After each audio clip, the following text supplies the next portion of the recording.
I'd like to call to order the February 20th, 2018 regular formal meeting of the Iowa City Council.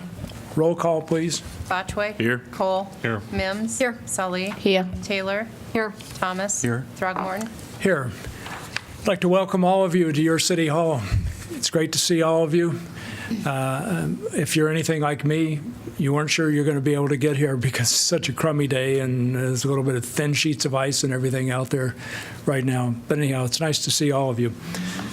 So item 2 is Student Leadership Awards, and we have 3 outstanding students from Shimmick Elementary: Caitlin Bowman, Nora Medemeyer, and Nora Zier.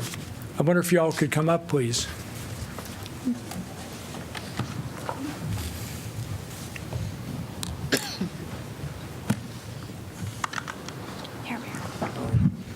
Thanks. All right, so I'm going to get back here between you, just like I promised. So, Shimmick School, huh? Great school, isn't it? You really like it? Outstanding. Okay, so we are going to begin with Caitlin. Caitlin, could you please read your statement, and then I'll ask Nora and Nora to read yours, and then I'll read one time the student award statement, even though it has each of your names on it, okay? All right, so we'll start with you. Okay. I can hold it. Okay. To me, being a good citizen means that you go out of your way to make other people's lives better by picking up trash, volunteering at a homeless shelter, recycling, or mowing your neighbor's lawn. At the church I attend, I help make a gift box that is sent all around the world to kids who don't get to have the joy of receiving gifts on Christmas. At school, I have a kindergarten reading buddy who I help learn what reading looks and sounds like. I also am part of Safety Patrol, where I walk younger students to the bus, put up the flag, or help others cross the street.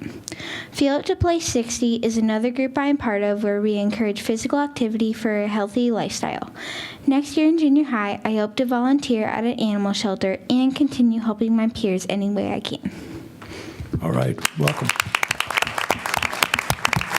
Well done, Caitlin, thank you. So Nora Medemeyer, would you go next, please? Sure. I think that being a good citizen means to be kind to everybody and spread love, not hate. I also believe that being a good citizen means to adjust to people's abilities and disabilities and including everybody. Some of the ways I try to be a good citizen are participating in Girl Scouts and UNICEF. When I get an opportunity to march for what I believe in, I do. I have marched in the first and second women's marches in Iowa City. We all need to try our very best we can to be a good community. Thank you so much for this award. Wow, you were involved in both those marches. Wow, fantastic. Well done. Yeah, good. Okay, and Nora Zeal? What? Zier. Say it again. Zier. Zier. Great. Your turn. Like many others, I think being a good citizen is very important. I try to show that every day by doing many different things at school, outside of school, and around the house. After school, I enjoy going to Girls on the Run. It encourages girls to run, and at the end of each season, we do a community service project. Last year, we made tie blankets and cards for homeless and retired veterans. During school, my class has had reading buddies with the first graders and go around the school collecting recycling. Around the house and with my family after school, we have gone to a couple different parks on Earth Day to pick up trash. Also on Earth Day, we don't use any electricity. On normal days at home, I help my little brother and sister with their homework. In the winter, I shovel my neighbors and driveways and our own driveways. Help my parents with dinner and other chores like that. I see many people helping our community and so I believe whether you do things big or small, you can still make a difference in the world.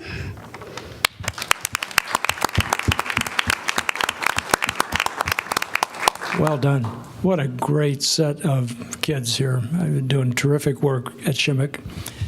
So let me read the award statement here, if I can open this up.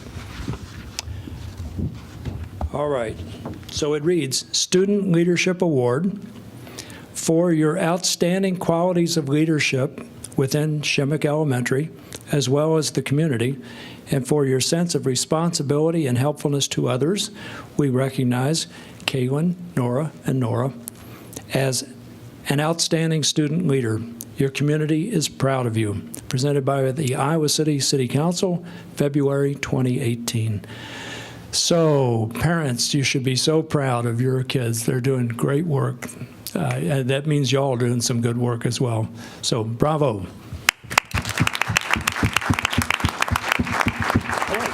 So, Caitlin, that should be yours. Nora, that should be yours. That should be yours. Great. Thanks a lot. Here you go.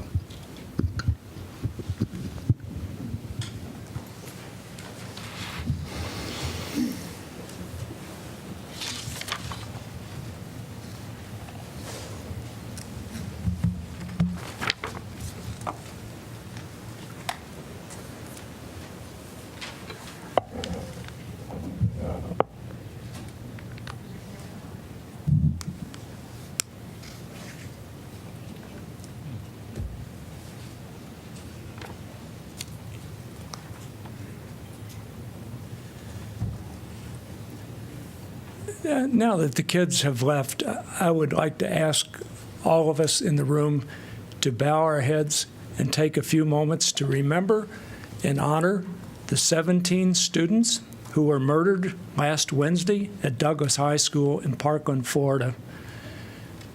So please go with me for just a couple minutes.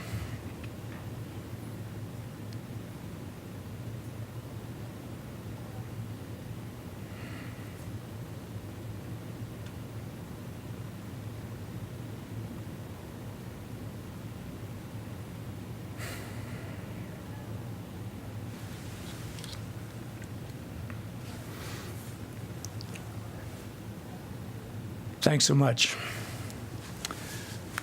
All right, item 3 is state of the city. This is a statement that the mayor, I guess, is required. Is it by state law or is it by city ordinance required to read it by the charter prior to the 28th of February, if I remember right? Okay, so fellow council members and fellow residents of Iowa City, it is my great honor to present to you this year's State of the City address. Let me begin by thanking you, the people of Iowa City, for participating in the democratic life of our city and for keeping your elected representatives' feet to the fire. Thanks go as well to the 100 or more local residents who currently serve on the city's 19 boards and commissions. Their work is important and greatly appreciated. I also want to thank my fellow council members for their dedicated service. To be a good council member requires committing a substantial amount of time away from one's family, frequently attending long nighttime meetings, and finding a way to fairly represent the diverse opinions of our engaged residents. This is no easy task. Last, I want to thank the hundreds of city staff members, police officers, firefighters, librarians, bus drivers, street cleaning and parks maintenance crews, and everyone else who keep our city running day in and day out. Due largely to all of you and to the efforts of local businesses and employees, our city is very strong and healthy. Here are a few indicators. The city's population grew to a little over 74,000 people in 2017, and we are the 5th largest city in Iowa. At slightly over 2%, our unemployment rate is the 4th lowest in the country. And as can be seen in the physical landscape, a tremendous amount of new construction took place over the past year. The annual average dollar value of new construction in 2016 and 2017 almost doubled that of the average from 2012 through 2015. Occasionally, the objects of intense public debate, prominent markers of this changing physical landscape include the new Hilton Garden Inn, the Chauncey, the Rise at Lennon Court, Augusta Place, and several new multifamily residential structures in riverfront crossings and other parts of the city. Moreover, the university opened its new Stead Family Children's Hospital and Catlett Residence Hall. And it announced plans to construct a new art museum and a new psychology and brain sciences building. The school district opened new Hoover Elementary. It's building a major addition to Longfellow, and it's preparing to build similar additions to Lincoln, Mann, and other schools. As is true for any good local government, your council and staff have been focused primarily on providing routine city services effectively, efficiently, and in a fiscally sound manner. But your city government has also been engaged in a huge amount of public works construction. Here are just a few examples. Most important, we made great progress in elevating North Dubuque Street and building the new Park Road Bridge. This gateway project, which will greatly reduce damage from future floods, should be completed by November. We also completed work on the First Avenue Railroad Underpass, which greatly increases accessibility for businesses and residents in the southeast side of the city. And we completed a major renovation of Washington Street downtown. The public's overall assessment of the city's current condition is clear. In a recent survey of 1,400 residents regarding the livability of Iowa City, 87% of respondents rated the quality of life here as excellent or good, and 90% rated the city as an excellent or good place to live. For these and related reasons, national rating services routinely recognize our city as being a great place to live, to work, and to raise a family. But these accolades do not tell the whole story. Not everyone shares equitably in our prosperity. Our city does have a very low unemployment rate, but we recently learned that Procter & Gamble will be eliminating roughly 500 jobs from its beauty care facility 2 years from now. Over 37% of the school district students participate in the free and reduced lunch program, and there are vast differences from 11 to 78% among schools. 66% of renting households pay more than 30% of their income on housing. And respondents to the survey I just mentioned give the city a low rating with regard to the affordability of housing. Some Iowa Cityans feel threatened because of their race, ethnicity, or faith. And many of us are very fearful about flyers and social media posts that promote white supremacy and racial hatred, and about what might happen when we are stopped or searched or just observed by the police. Some find it very difficult to travel by public transit from home to work and to other important destinations. Although the overall incidence of violent crime in our city decreased by 11% last year, there were 4 highly publicized murders in that same year. And there is compelling evidence that our way of life, especially our reliance on carbon-intensive fossil fuels, risk undermining our grandchildren's future prospects. For these reasons, while we are committed to providing normal city services effectively and efficiently, we focused a considerable amount of attention in 2017 on fostering a more inclusive, just, and sustainable city, especially with regard to improving racial equity, providing more affordable housing for low to moderate income households, producing a more vibrant and walkable urban core, and preparing a climate action and adaptation plan. While we still have quite a way to go, I'm very pleased with what we have accomplished so far. I won't bore you with a long litany of work we have been doing. Instead, let me just highlight a few key actions. We adopted the state's most ambitious affordable housing action plan in September of 2016. Since then, we have allocated more than $1.65 million into an affordable housing fund. We also contributed $600,000 to an affordable housing project in Towncrest, which leveraged millions in outside dollars for the $7.4 million project.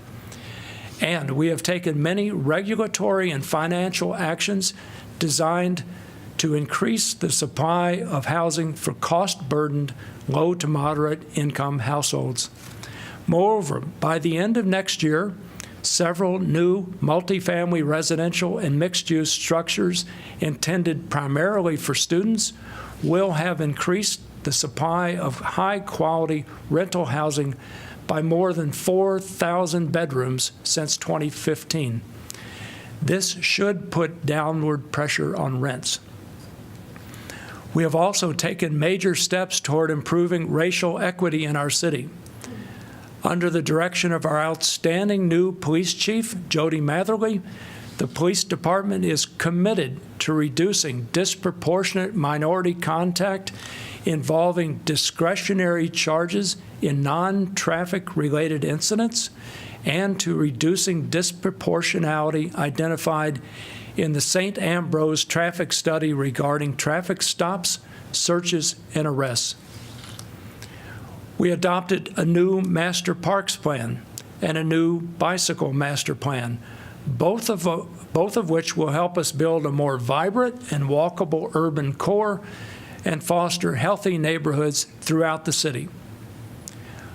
Working in concert with other cities around the world, we established carbon emission reduction goals, hired a consultant, and created a steering committee to help us develop an ambitious climate action and adaptation plan. We collaborated with the school board in a manner that ultimately resulted in passage of a bond referendum that will fund improvements to all of our public schools and therefore benefit all of our neighborhoods. And after 15 or more months of extensive public and stakeholder participation, we embedded our values concerning affordable housing, climate action, historic preservation, and social justice into an amended policy regarding the city's use of tax increment financing. Just today, the council identified a set of strategic priorities for the next 2 years. We actually are in the process of doing this, so I hope what I have written still rings true. So to highlight just a few, we intend to expand upon and strengthen our response to the affordable housing challenge. We intend to work with Procter & Gamble, local economic development organizations, and labor unions to respond effectively to the company's intention to terminate its local production of beauty care products. We intend to initiate a study of public transit routes and hours of operation, possibly in collaboration with neighboring cities and the university. We intend to adopt an effective climate action and adaptation plan. And we intend to embed the, quote, missing middle concept into the city's land development practices by devising a form-based code for the neighborhood near Alexander Elementary and perhaps other neighborhoods. Our capital improvements plan for 2018 and 2019 also includes substantial amounts of money for completion of the Gateway project, further development of Riverfront Crossings Park, construction of the proposed Behavioral Health Access Center, reconstruction of the pedestrian mall downtown, street pavement rehabilitation, improvements to key intersections on Burlington Street downtown, and extension of McAllister Boulevard from South Gilbert to Sycamore. I feel very good about reporting all these actions to you. But I must also speak frankly about other factors that are largely out of our control.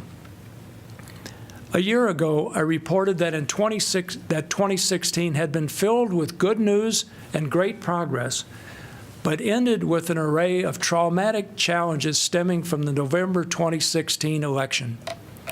Quoting Charles Dickens, I indicated, quote, "It was the best of times, it was the worst of times. It was the spring of hope, it was the winter of despair. We had everything before us, we had nothing before us. We were going direct to heaven, we were all going direct the other way."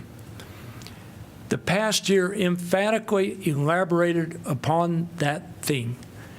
Yes, Iowa City has continued to blossom, but that blossoming has taken place in a context marked by a tidal wave of presidential executive orders and federal and state policies and laws that are undermining the values that make Iowa City such a great place to live, especially its openness, diversity, inclusivity, and spirit of democratic engagement.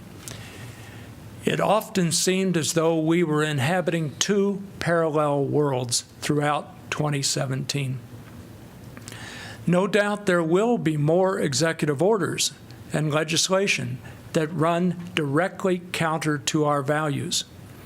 Consequently, we are being challenged to adjust, at least temporarily, to new realities without losing our moral compass. These are not normal times. This is no time for fighting among ourselves. Yes, we should passionately debate about local issues, but the moment we are living through demands moral clarity, courage, and an ability to strengthen bonds of community across racial, ethnic, religious, and political divides. This is a time for us to love one another, to care for one another, to help one another. It is a time to stand strong together, men and women, blacks and whites, gays and straights, disabled and abled, Latinos and Asians, union laborers and scholars, Muslims, Jews, Christians, and others. Stand together in solidarity with everyone who is at risk. Standing strong together, we can take our cue from the Oakdale Prison Community Choir and its recent performance in this room. Let us lead with love.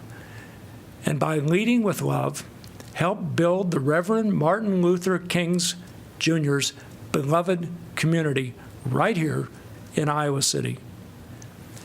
Acting together and leading with love, we can and we will survive, recover, and ensure that our city will continue to thrive long into the future. Thank you.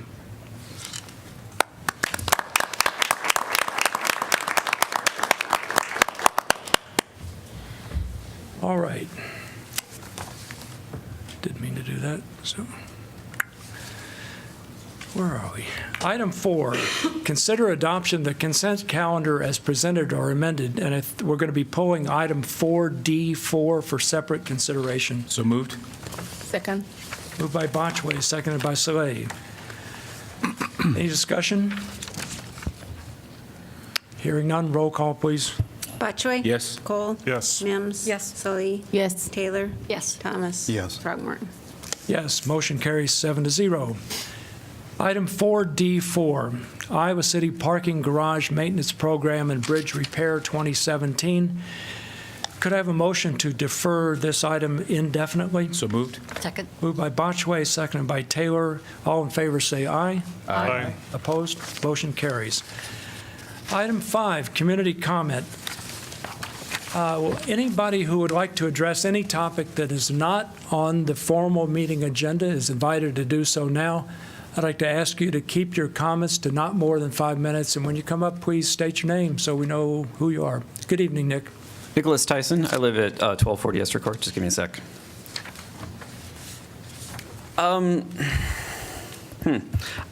in a bit of an odd position because originally I wanted to speak tonight about recommendations that I and my colleagues from the Iowa City DSA had submitted for consideration. I realize I submitted them very recently, so you probably haven't had a chance to read them. But given the mayor's comments just now, I thought I'd like to talk a little bit about developers and landlords.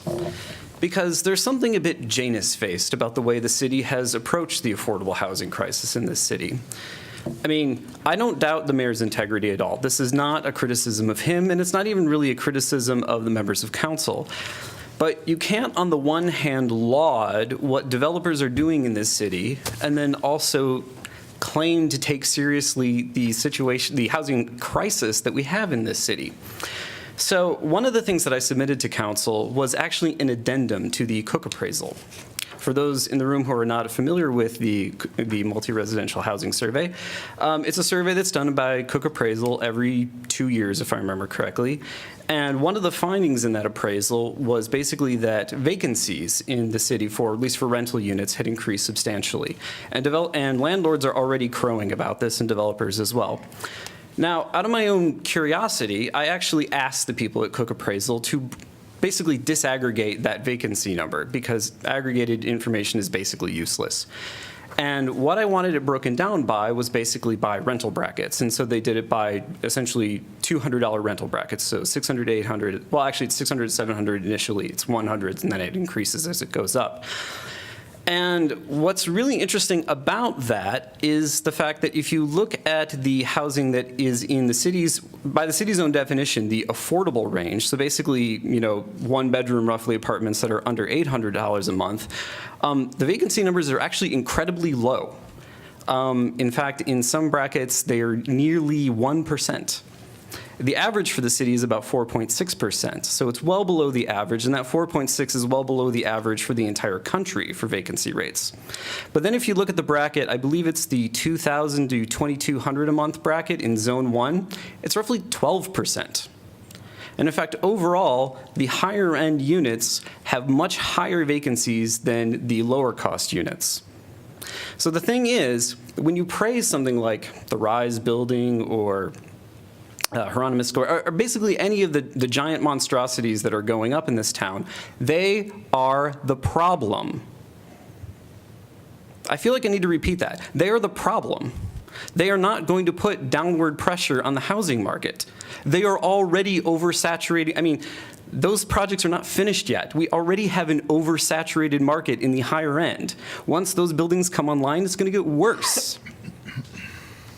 So, frankly, I'm a bit bewildered. I mean, my colleagues and I are currently working on a long-term proposal for public housing in the city, and I'm just curious as to, I don't even really know how to ask this question, because, like I said, I had initially intended to talk about something else, and I'm not really good at speaking off the cuff. But developers are not, I mean, with the exception of senior housing, and the thing is, this is really laudable. Some developers are building low-cost senior housing, and that should continue.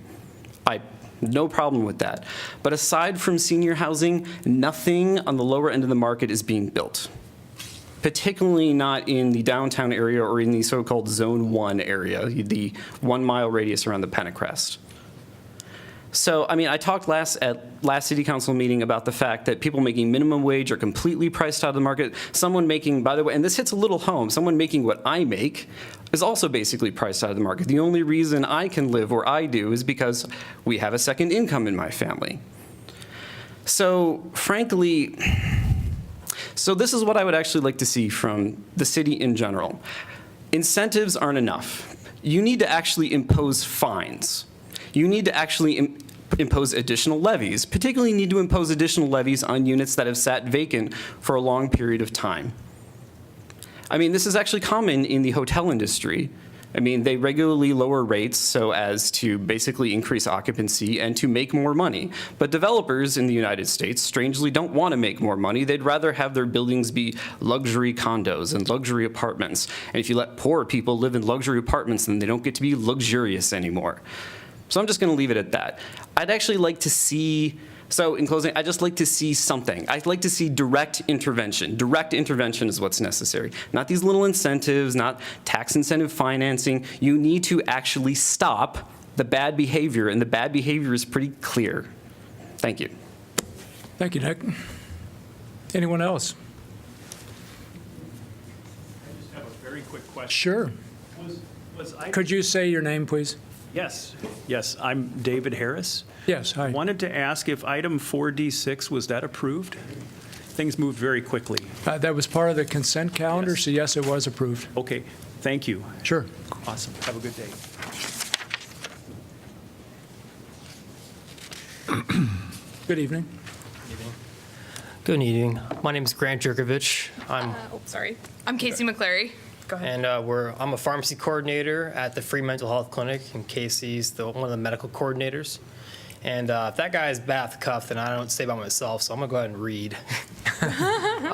There is currently on average a 6-month waiting period to see a psychiatrist in Iowa City.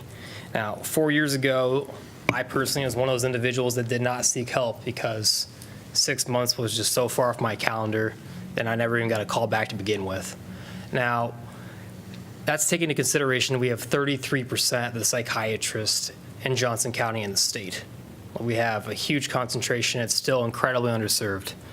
Now, the Free Mental Health Clinic is an offshoot of the Free Health Clinic and provides a solution to this. It's nearly 100% student-ran, with staffing with social workers, physicians, and pharmacists that all volunteer their time. Now, here's the ask. So 45% of our patients do not own cars. And we had a survey going out that asked, what was your largest barrier to reaching our facility? It's at the Abbey Center. And they say transportation. Now, we know there's a bus stop right there. So we're curious where things are kind of falling off and where there's too much of a barrier. And as I explored the city resources, I saw there's the Disabled Bus Pass program. And it merely requires a physician's signature. And so that's one thing we're looking at. But I guess a question for you guys is, what other resources does the city have to offer? And what else is the city doing to alleviate this, what I perceive as a very significant issue in the city and across the country? Another thing that I would like to ask. Could you state your name, please? Casey McClary. Thank you. Another thing that I would like to ask is that you consider the Abbey Center, which is where we have the Free Mental Health Clinic, but also where the Community Mental Health Center is run out of, when you're designing or deciding where to send more bus routes if we need them, and especially on Saturday mornings when we have our clinic, because there were only, I think, 2 bus routes that went over that way. So just kind of remembering that people with mental health issues often have trouble doing things like bus transfers or multiple bus transfers, and considering that when you're making your routes. Great, thanks. Jeff, could you have Darian or whoever the appropriate staff person is to get in contact with David and Casey? We need to Grant, get right? contact information from y'all. We have an email from Grant, I believe. Oh, you do? Yeah. So we'll follow up with you. Okay. Great, Thank you very much. thank you. Thank you.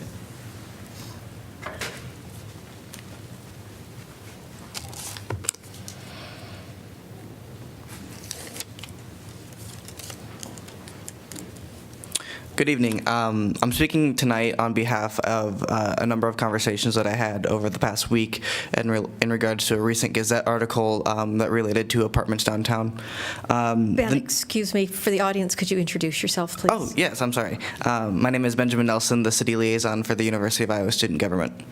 The news broke last week that the company was forced to make a large payment in a wrongful death lawsuit. The lawsuit was not missed among several students, whether it was on Facebook or in person. They were concerned with the quality and the attitude that Apartment Downtown generally takes towards their interactions with students. Particularly, this is important because Apartments Downtown largely rents to students. This poor character permeates daily into the interactions of the company to their tenants. Anecdotes of low-quality conditions, missing necessities, and deposits that disappear are all too common. From the example of the Clark family, it's clear that we can do better at protecting our citizens, both students and long-term residents.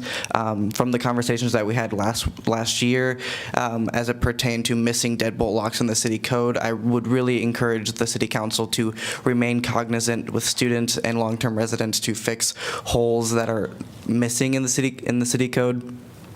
And last, this is a completely separate topic, but I would be remiss in my own role if I did not publicly praise the students, the middle schoolers, the high schoolers, even as we saw today, the elementary schoolers who routinely march and advocate for change.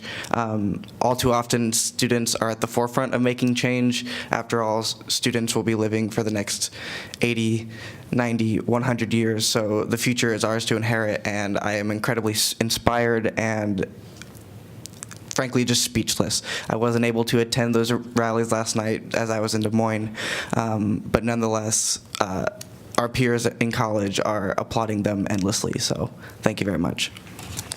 Thanks, Ben. Anyone else?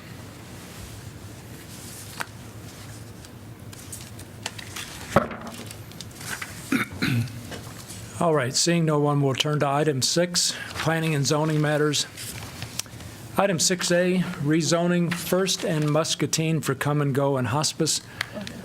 This is an ordinance conditionally rezoning approximately 0.5 acres of property located at 1010 South First Avenue from low-density single-family residential, RS5, to community commercial, CC2, 1022 South First Avenue from low-density single-family, RS5, to commercial office, CO1, and a portion of 1025 Wade Street from commercial office, CO1, to community commercial, CC2.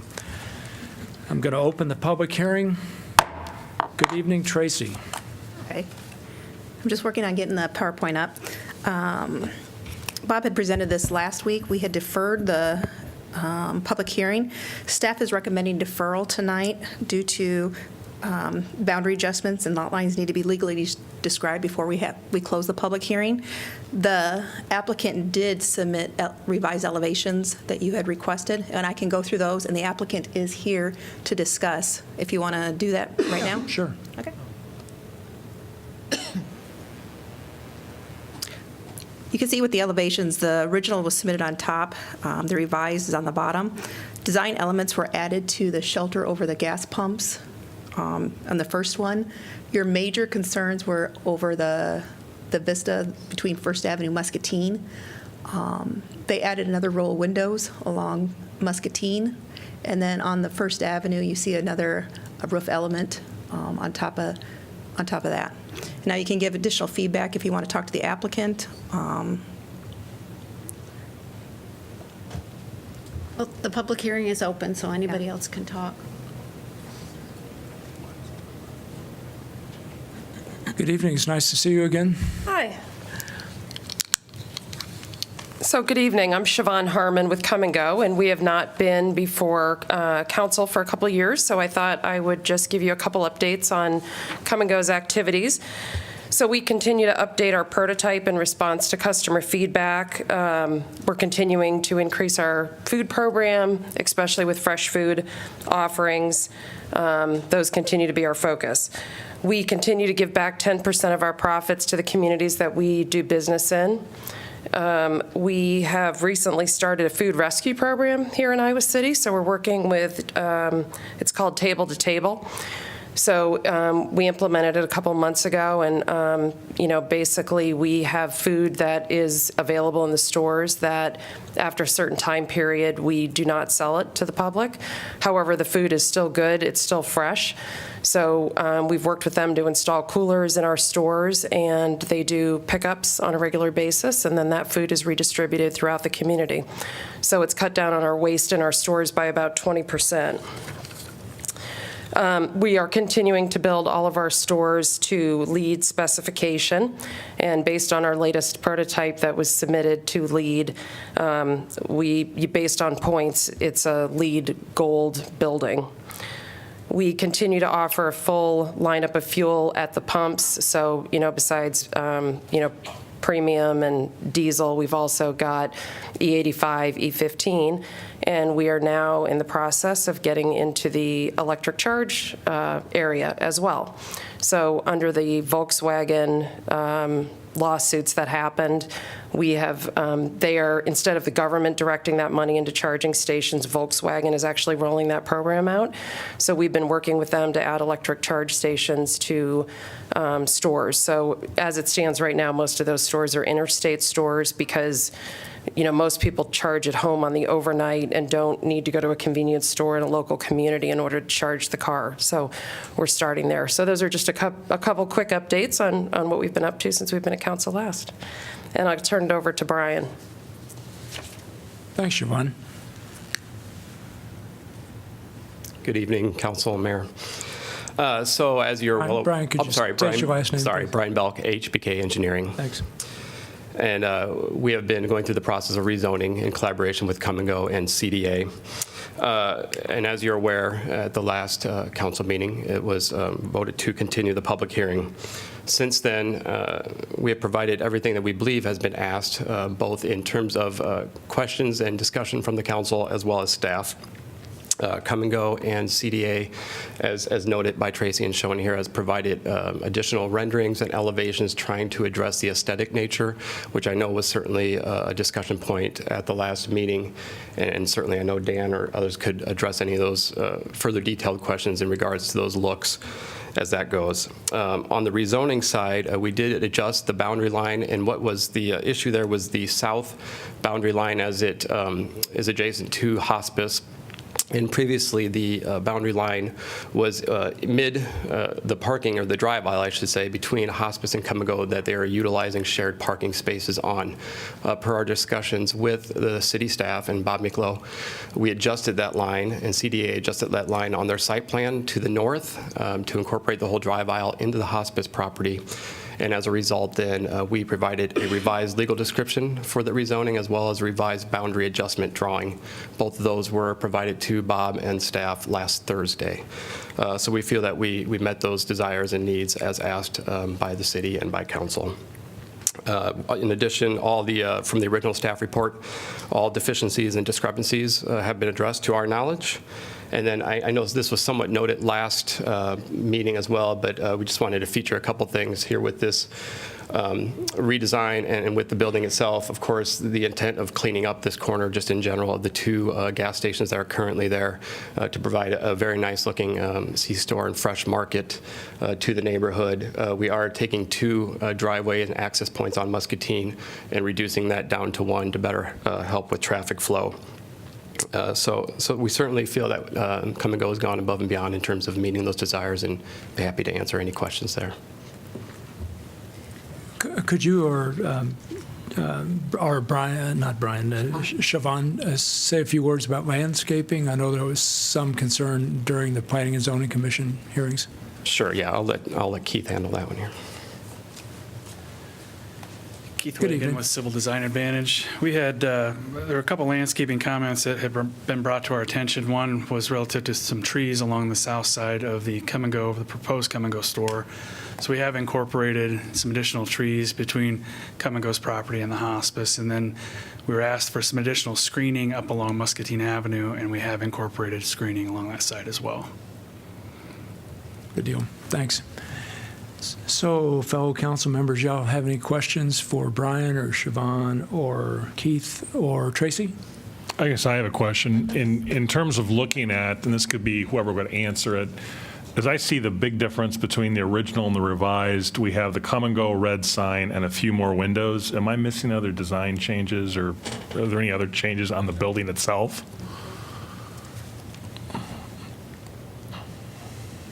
Dan Garneau, Site Development Manager with Come and Go. I figured we'd get us all up here since we came down.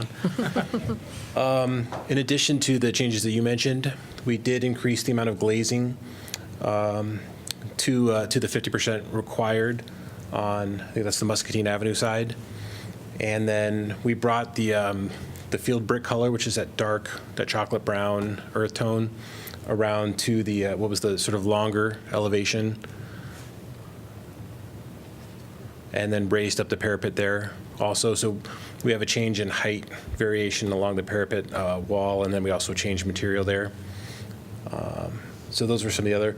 And then we were asked also to help identify the entry on the Muscatine Avenue side. So we did that by putting the little small Come and Go oval sign over the entryway. Okay, thanks. Is there a door on the First Avenue side? There's a door there, but it's not meant to be a custom entry. It's for receiving. We have two other primary entries. One sort of at the the side with the canopy, and then off of Muscatine Avenue. My other question goes back to what was already discussed in relation to the trees. And so is it like one tree, 2 trees, 5 trees? No, I think we were asked to put, was it 2 or 3 trees? 2 additional trees. We put those in. Okay. And then I just wanted to point out also that there's a retaining wall sort of on the back end of our property. We've designed it so that there's the top course of the wall will actually be able to have landscaping in it also. So in addition to sort of being a wall, we'll have that feature that acts as a screen also. Any other questions? Thanks so much. Thank you. So we've been asked to continue the public hearing. I wonder, Eleanor, you gave us some new guidance about ex parte disclosures. Would this be a reasonable moment for you to explain that to us and to the public? Sure. Yeah. Sure. So my advice that you disclose your ex parte communications, which simply means a communication with an interested party outside the council chambers, came back in 2007 based on an Iowa Supreme Court case. There's recent case law from the Supreme Court analyzing kind of the whole situation of whether when something is an ex parte or extra quasi-judicial body and when it's a legislative body. And my reading of that case law is that you are performing a legislative function when you do a rezoning, even though for purposes of how a court reviews that decision, it's called quasi-judicial. So because you're exercising a legislative function, I don't think it's necessary to make those disclosures. Okay, so that would be a change in our practice. Instead of routinely asking for ex parte disclosures, we won't be doing that, right? You will not. Obviously, the main issues to keep in mind is the need to stay impartial, certainly before the close of the public hearing, and to afford everybody an opportunity to have their say. Great, thanks. Okay, we need a motion to continue the public hearing to March the 6th. Move. Moved by Mazza here. Oh, I'm sorry. Siobhan? Sorry, can I make a request to actually vote on it tonight? We have met the requirements. We did submit everything that was required from us. We started the rezone process back in December before Christmas, and we are trying to get the store under construction by July 1. So if we're continued, it's another month, and that would be our, what reading? That would be our third, yeah. So again, we do believe that all the information has been submitted and that everybody's had it for review and in accordance. Well, I actually wanted to ask Tracy that for clarification, because Tracy, you had indicated staff was asking deferral, or maybe it's to Eleanor. Is it just that staff hasn't had it long enough to review it? I mean, Monday was a holiday, so if they got it back No, here, I don't know. The position that staff has taken, and I communicated with Brian about this earlier and reminded him of an earlier email, is that the boundary adjustments have to be made, have to be legally effective. We need, and it sounds like the determination has been made that we need a subdivision plat to make that happen. So that's the first issue. And the CZA, the conditional zoning agreement, as well as the rezoning ordinance, have to include the accurate description, and we can't get the CZA has to be signed before the close of the public hearing, which brings me to another issue. The clerk tells me that we do not have a signed conditional zoning agreement. More importantly, the conditional zoning agreement, essentially the only provision of it is that they must comply or substantially comply with the site plan that's attached. So in order to move forward, you have to be certain that this site plan is acceptable. Brian Belk, HBK. So I guess my only clarification there was that we feel that the boundary adjustment, both the drawing as well as the legal descriptions, were provided, as mentioned, last Thursday, reflecting what is currently and will be the proposed property lines there. But what I'm hearing from Eleanor, it's not that what they will be, it's what they have to be and have to be in place. Is that what you're saying, Eleanor? Right. We just have a difference of opinion in terms of what needs to happen. And in my opinion, the subdivision plat needs to be approved. Okay. I have a separate question. One more question in relation to the property. So I'm glad we had this at least interim conversation. I'm interested on that retaining wall in the back.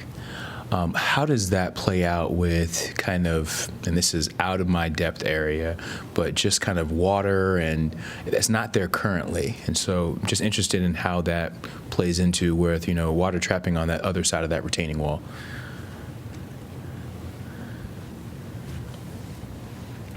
Keith Wagon with CDA. If I understand your question correctly, you're worried about drainage on both sides of the wall. Thank you for using the correct term. So generally, the site falls kind of from southwest to northeast. So we have everything on the north side of the retaining wall would drain to storm sewer intakes and pipes to the existing detention basin. On the south side of the wall would have a similar system, but separate from, it won't go to the north side, if that makes any sense. Okay. The wall would also be engineered to have a subsurface drainage system in it as well, so to minimize or alleviate any concerns about the structural integrity of the wall. So we wouldn't be changing any drainage patterns from what are out there today. Additionally, the proposed design has more landscape or green space than what's out there currently. So in effect, we'll have less runoff from the site than what it does today. Okay. But in relation to Kingsley's question, on the south side of the wall, isn't that pavement the parking lot, or am I confused? There is pavement, yes, there is. But that pavement won't drain over top of the retaining wall and onto the north side. It'll have its own storm sewer system contained within the south side of the retaining wall. Okay. And then last question, this isn't necessarily a question, this is more of a convenience question for the community, the car wash. And so that will be removed, but not a car wash going in. That's correct. Okay.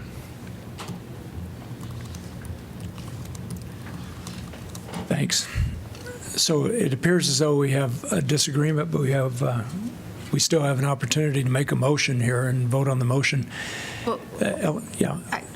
Go ahead. I have not seen a signed conditional zoning agreement.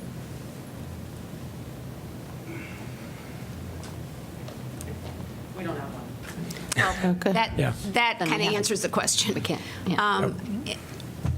And I'd also, to avoid further delay, if you all have comments about, this is the plan that's going to be attached to the conditional zoning agreement. So if you all have additional comments about design and changes you're going to want to see, please make them now so we can, can deal again, with those. To Eleanor's point, if there's a rush to get going on construction, if we can address any remaining elements that may be of concern to you, there's a possibility that you could collapse the second and third readings and play a little catch up here. Yeah, that was going to be my concern, because I think you had some good conversations with staff about substantive changes, but as I recall, our last discussion, it was not overly substantive in terms of feedback from us. So that's what I was hoping, is that we'd be able to express our views in terms of the project. We can still do that? Yes, absolutely. Okay. You should. Okay. But and that would not take place right now. We'd have to get this motion on the floor first, or what? No, that can take place right now. Yeah, okay. Rockne, is there something you want to say? Well, I'll just say I don't like the design. I'm not supportive of it. I think this is a suburban design for an area that could be more of a, I don't know if it's a zoning problem for us, but for me, I don't like the design. And I don't know whether you can make the changes, at least to satisfy me. That may be someone else. As I look at this particular district, I view it as a walkable, bikeable district, not a suburban entry. And I'm a little bit ambivalent in the sense that, I don't love the gas stations that are there right now, and so I think as compared to that, this is an improvement, but I just don't like the design. I still think I'm looking at a wall, and I think we can do better in that particular district. I do appreciate your efforts to come back to it, but at least in terms of where I'm coming from, I'm not supportive of the project. I just don't think it adds value to the district as a whole. And I'm also concerned about the loss of 2 residential structures, is my understanding. So I'm just not supportive of the project. I would agree, actually, with Rockne in part. I'm not necessarily as worried about the residential structures, that even though those are of relative importance to me as well. I really feel like, and I think I used this analogy or kind of example at our last conversation. This reminds me of the one on the Riverside, which I think is, perfectly allocated to that particular location, And again, I'm going to be honest with you. There's community bias. I live literally maybe half a mile down the street. It doesn't fit with the community right now. And I'm not saying the current gas stations fit as well. Don't get me wrong, but I feel like something else can happen here. And I'm disappointed that while I do see some substantive changes, and I am appreciative of those, I did want to see a little bit different design. I would agree. I mean, I see a wall, and I do think that it's in relation to how we're viewing the actual location or reviewing the actual image. But again, to me, it speaks to suburban, and this isn't really. I keep talking about how upset I am about traffic in the area and how I have to navigate around bicyclists and all these other things. I mean, these are comments that I've made before to speak to the fact that this isn't necessarily an element that speaks to kind of the community that's there. I guess I would disagree with the two of you, and I guess this is where I come from. If you take what's there, and we're going from 2 curb cuts to 1, which I think is a huge improvement, especially close to that intersection.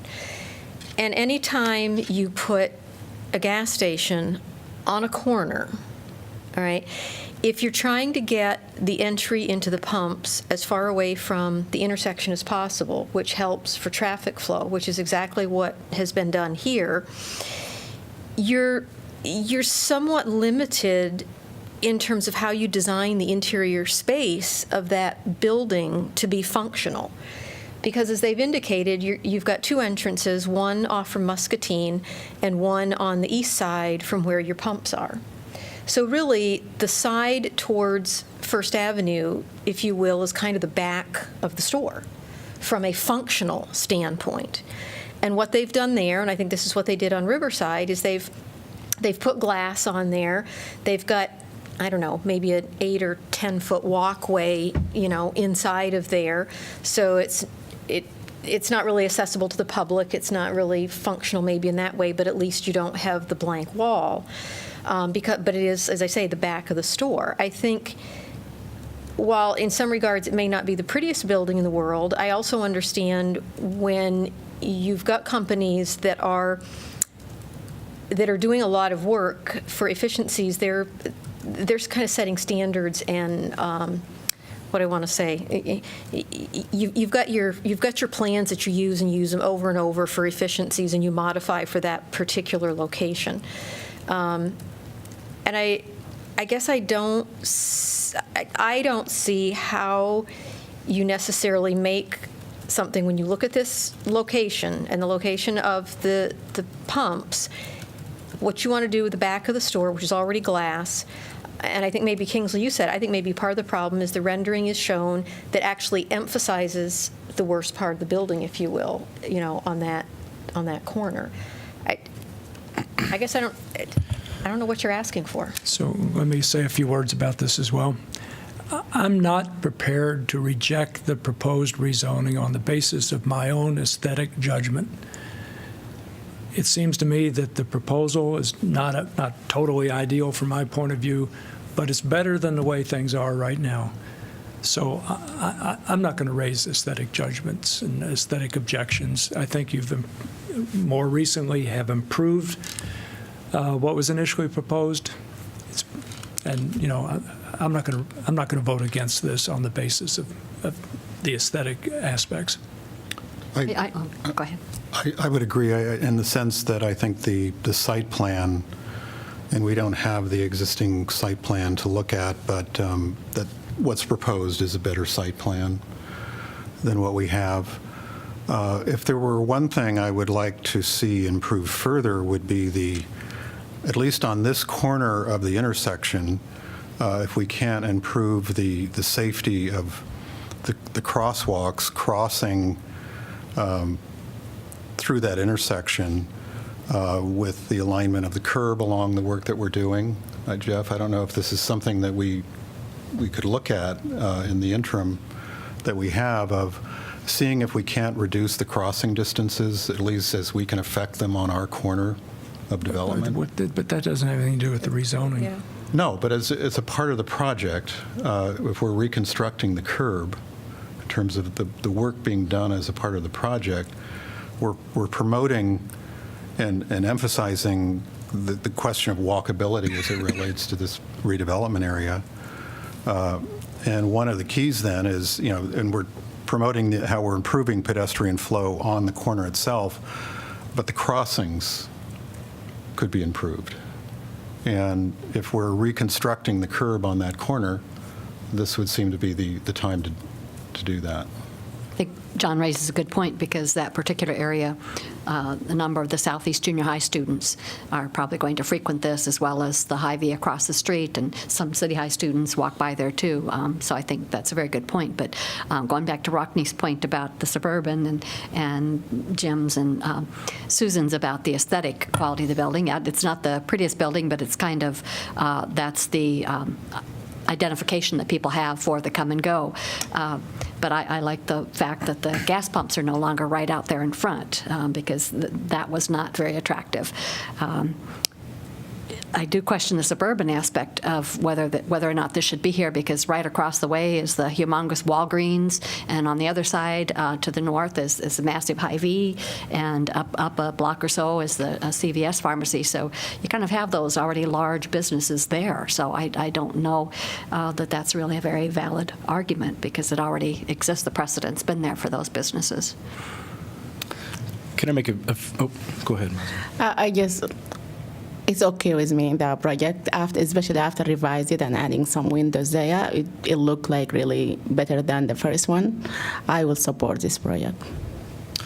I want to emphasize a few things from staff perspective. One, I can't really say it enough to you. The traffic management piece of this is huge. Cleaning up this intersection with 2 gas stations is a huge benefit, not only for automobiles but for pedestrians, bicycles. The sidewalk adjustments that they're able to make by pushing the sidewalk further from the street is a huge improvement. So we see a lot of value in that particular part of the site plan. The whole reason the building is where it is and looks like it does, yes, Come and Go has their template, but it's our design standards that are really forcing this issue. So, you talk about it being a suburban location. Actually, what we're doing here is we're forcing an urban model on what's really a suburban community out there. That was an intentional decision that we made when we adopted the Towncrest plan and the Towncrest design standards. This building has to be built to CB5 standards. That's our central business district standards. So that is what is forcing the building up to the corner. I'm sure if given a choice, Come and Go would probably have it face the other way, like you would see most traditional gas stations. That does, as Susan points out, create some design challenges for the team. Having that third entrance is not something that they would normally do. Having kind of a false hallway back there to accommodate the glass windows, you see that on the Riverside location. So part of our design standards are pushing them to this, which may be causing some of the concerns that you're articulating here. For example, I think the wall that you're looking at on the corner there, if I read the plans correctly, that's the restrooms. It's hard to extend the windows any further there, but there's also probably a reason why those restrooms are in that place. So I think if you've got some concerns with the way that this is being situated on the site, that we probably need to think about our own design standards looking forward past this project and ask ourselves, do we really want the buildings to be pushed to the corner here or pushed to the frontage? Because I think that's what's driving a lot of the consternation that I'm hearing. Yeah, some sure. renderings that we can pass along that show the other side of the building.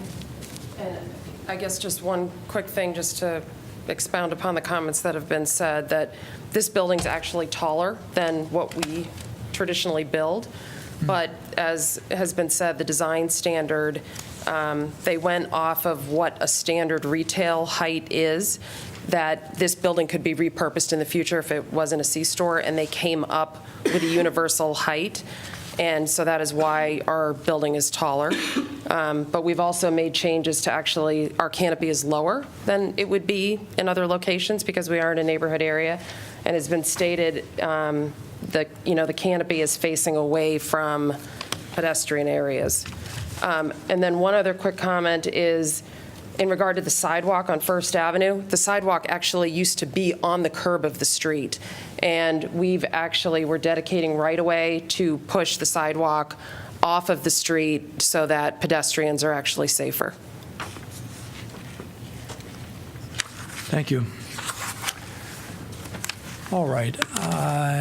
Jeff, I have a quick question. Yeah. These same design standards would be used in other parts of the community as well. So if I plop to Come and Go, No, this is the Town Crest Design Standards. It just so happens that it's very similar to what we did for the Riverfront Crossings area, which is why you saw similar placement of that building. But so the Town Crest Design Standards require that this be to the CB5 standard, and then as part of the Town Crest Design Manual, there are standards on window glazing, for example, that 50% has to be, covered with windows. So in the Town Crest area, if there was another convenience store to be located somewhere, it would have the same requirements, not necessarily along Highway 6 or other retail corridors. I hope you have heard enough about our general assessment of the design, and I'm hearing that a majority of people don't want you to change the design. Some do advocate changing it, a majority does not. That's what I'm hearing. I hope that's useful feedback for you. All right. Now, but we do have a question. So we don't have a motion on the floor yet, is my recollection. Correct. You can do one motion to continue continue the public hearing and defer first consideration. Okay, could I have a motion? Moved. Let me just state it, okay? I'd like to get a motion to continue the public hearing and defer first consideration to March 6th. So moved. Second. Moved by Botchway, seconded by Mims. All in favor, say aye. Aye. Opposed? Motion carries. So I hope this whole thing can be worked out Yeah, satisfactorily. we'll talk. All right, let's move to item 6B.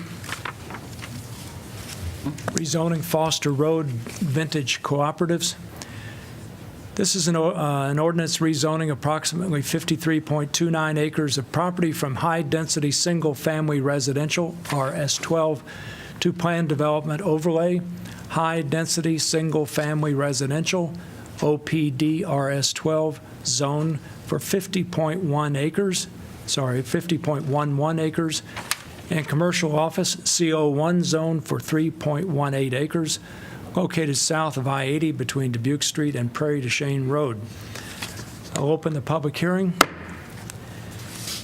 All right, I need to ask you folks, well, I can do that after we listen to a public hearing. Never mind.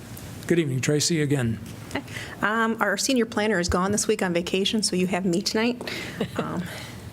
We do have a rezoning request for the Forest View, or what staff has been calling this development.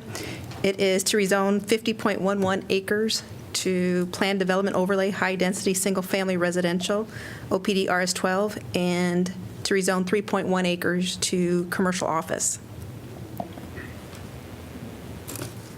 Okay. This area is located south of I-80. This is Prairie du Chien coming up the north-south connection. Dubuque Road is over here. We do not have a development proposal rezoning for this area west of the subdivision, but this is the area. As you can see, Foster Road, well, Bejaysville, if I can pronounce it, comes up through. Foster Road would be extended all the way up through here, up until Prairie du Chien. This area is part of the North District. The North District encourages clustered conservation design housing to preserve open space and to protect environmentally sensitive areas. The plan also encourages office and institutional use development at the intersection of Foster Road and Prairie du Chien, mostly as a buffer between I-80 and residential uses. The area is largely undeveloped. There is some single-family and some small multifamily residential development on Bajaysville Lane, a private road, which is going to be extended to Foster Road.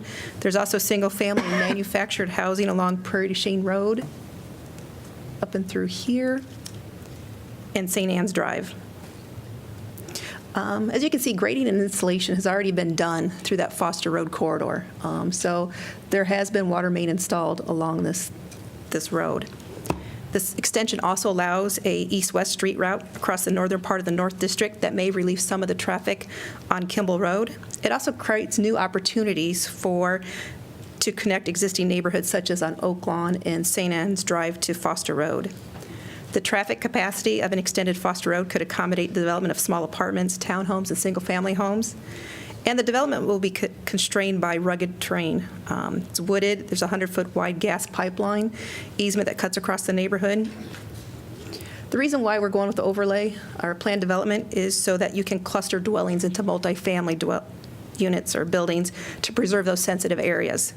There are protected slopes, there's woodlands, there's wetland buffers, and there's a stream corridor along this part. The development plan shows 53-unit senior housing cooperative and 59 townhomes. In Outlot A, this will be dedicated to open space. It's 23.87 acres. This also serves as a buffer between the interstate and the residential development as required in our subdivision code. Lot 1 is this commercial office. This is the buffer between I-80 and residential. It is covered by woodlands and is critical slope in the southwest corner. Applicant will need to demonstrate compliance with the sensitive area provisions of the code, but it is a use that is consistent with the comprehensive plan. Lot 2 would be a 7-unit residential townhome style building. Lot 3 is the senior housing. So this would be a 53-unit senior housing with parking located in the lower level in the rear of the building. Lot 4 would be 33 townhomes and 9 buildings. 3 of the buildings are proposed to front onto Foster Road. 6 of the buildings are proposed on a private street with alleys to provide rear access to garages. And then finally, Lot 5, down below here, would be 15 townhouse-style multifamily in 4 buildings and 2 duplex buildings. The buildings face Foster Road will have vehicle access through a rear lane, which leads to driveways and garages to each unit. If the rezoning is approved, the subdivision plat will be necessary to create the proposed lots within the plan. The developer did have a good neighbor meeting on November 6th. No negative comments were received. Elevations of the senior housing are proposed right here, as well as the multifamily units, the townhouses. Staff does recommend approval. The density and design of the planned development are compatible with adjacent development in terms of land use, building mass and scale, open space, and general layout. The proposed development complies with our sensitive areas ordinance, and P&Z Commission did recommend approval with a 6-0 vote. And if you have any questions. I don't know if you're the right person to ask about this, Tracy, but could you say a little bit about the road and how this project is related to the construction of a road? Yeah, I can jump in at that, and Jason Havel can help out. But you have an urban renewal area that's also working its way through the legislative process as well. It's been to the Economic Development Committee, and council will be having more discussions on that soon. Currently, what we are looking at is the developer to build the entire road from Bajaysville, basically back from Dubuque, all the way up to Prairie du Chien. As you can see from that image right there, the developer does not control all of that property fronting the road. So what we anticipate is a tax increment financing agreement whereby the developer would build the entire road to our standards. Eventually, it becomes a public road, and we would reimburse. We do a 10-year TIF agreement to reimburse the developer a portion of the cost, not all of the cost of the road, but a portion of the cost of the road. This would also be the first time that it would trigger the state contributions for affordable housing. So we've talked about this with the Affordable Action Plan a couple of years ago, but when you build infrastructure, when you use TIF to build infrastructure for predominantly residential development. That requires a set-aside for affordable housing that you can use either in this development or outside of that development, and it's roughly about 50% of the increment generated. So as you see the taxable value of this area start to increase with the development, you could think of 50% of that increment, again, speaking very rough terms, 50% of that increment going towards affordable housing throughout the entire Iowa City community. How much will that be, Jeff, approximately? I know it's hard to predict exactly, but it's pretty good money, right? I mean, It's a sizable amount. Wendy, do you recall? I think it will be around $300,000 a year, the portion that could go to the affordable housing. Okay, perfect. Thank you. We'll circle back with you on that as the development agreement comes before you. I'm sorry we didn't have those figures tonight for the rezoning, but that's generally what we have. What we have proposed tonight is just focusing on the rezoning itself. Yep. I just would like to ask if there is any, this like really a lot housing. Is there some kind of affordable housing unit here, or just like this is normal? This is private market housing, no affordable housing proposed. Mm-hmm. But money would be That's- generated in the way that Jeff Yeah, was talking. I know. Yeah. That's why when the code requires when you're using TIF to support residential housing that doesn't have an affordable housing component, then you capture a piece of the increment, the $300,000 or so a year for affordable housing. Any other questions for Tracy? I don't know, but that's not enough. I really just think that's not enough. We need to do something really about that, but this is not now. Yeah, I guess we're talking about the specific things here. Although, excuse me, Tracy, you said it wouldn't be the affordable housing, but the senior housing aspect of it, is that going to be somewhat affordable or not? Not that I know of. I don't think so. Mm-hmm. Thank you. Thanks, Tracy. Would anybody else like to address this topic?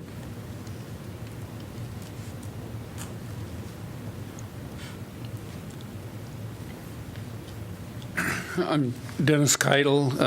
I'm a resident of Ridge Road, which is right in the neighborhood. I've lived there for about 25 years. I've been waiting for this road to go through for 25 years so that we get the traffic off of Ridge Road, because right now it's great because you've got Ridge Road closed at Dubuque Street, so we don't get all the through traffic. But this road is really needed in our neighborhood to take the traffic off Ridge Road. So I'm wholly supportive of this project. Thanks, Dennis. Anyone else?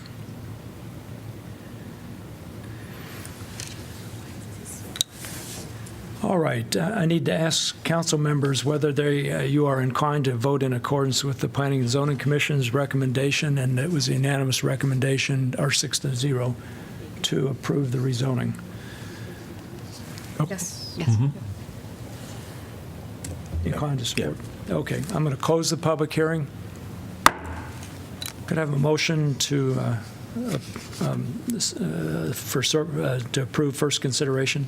Move first consideration. Second. Moved by Thomas and seconded by Mims. Discussion.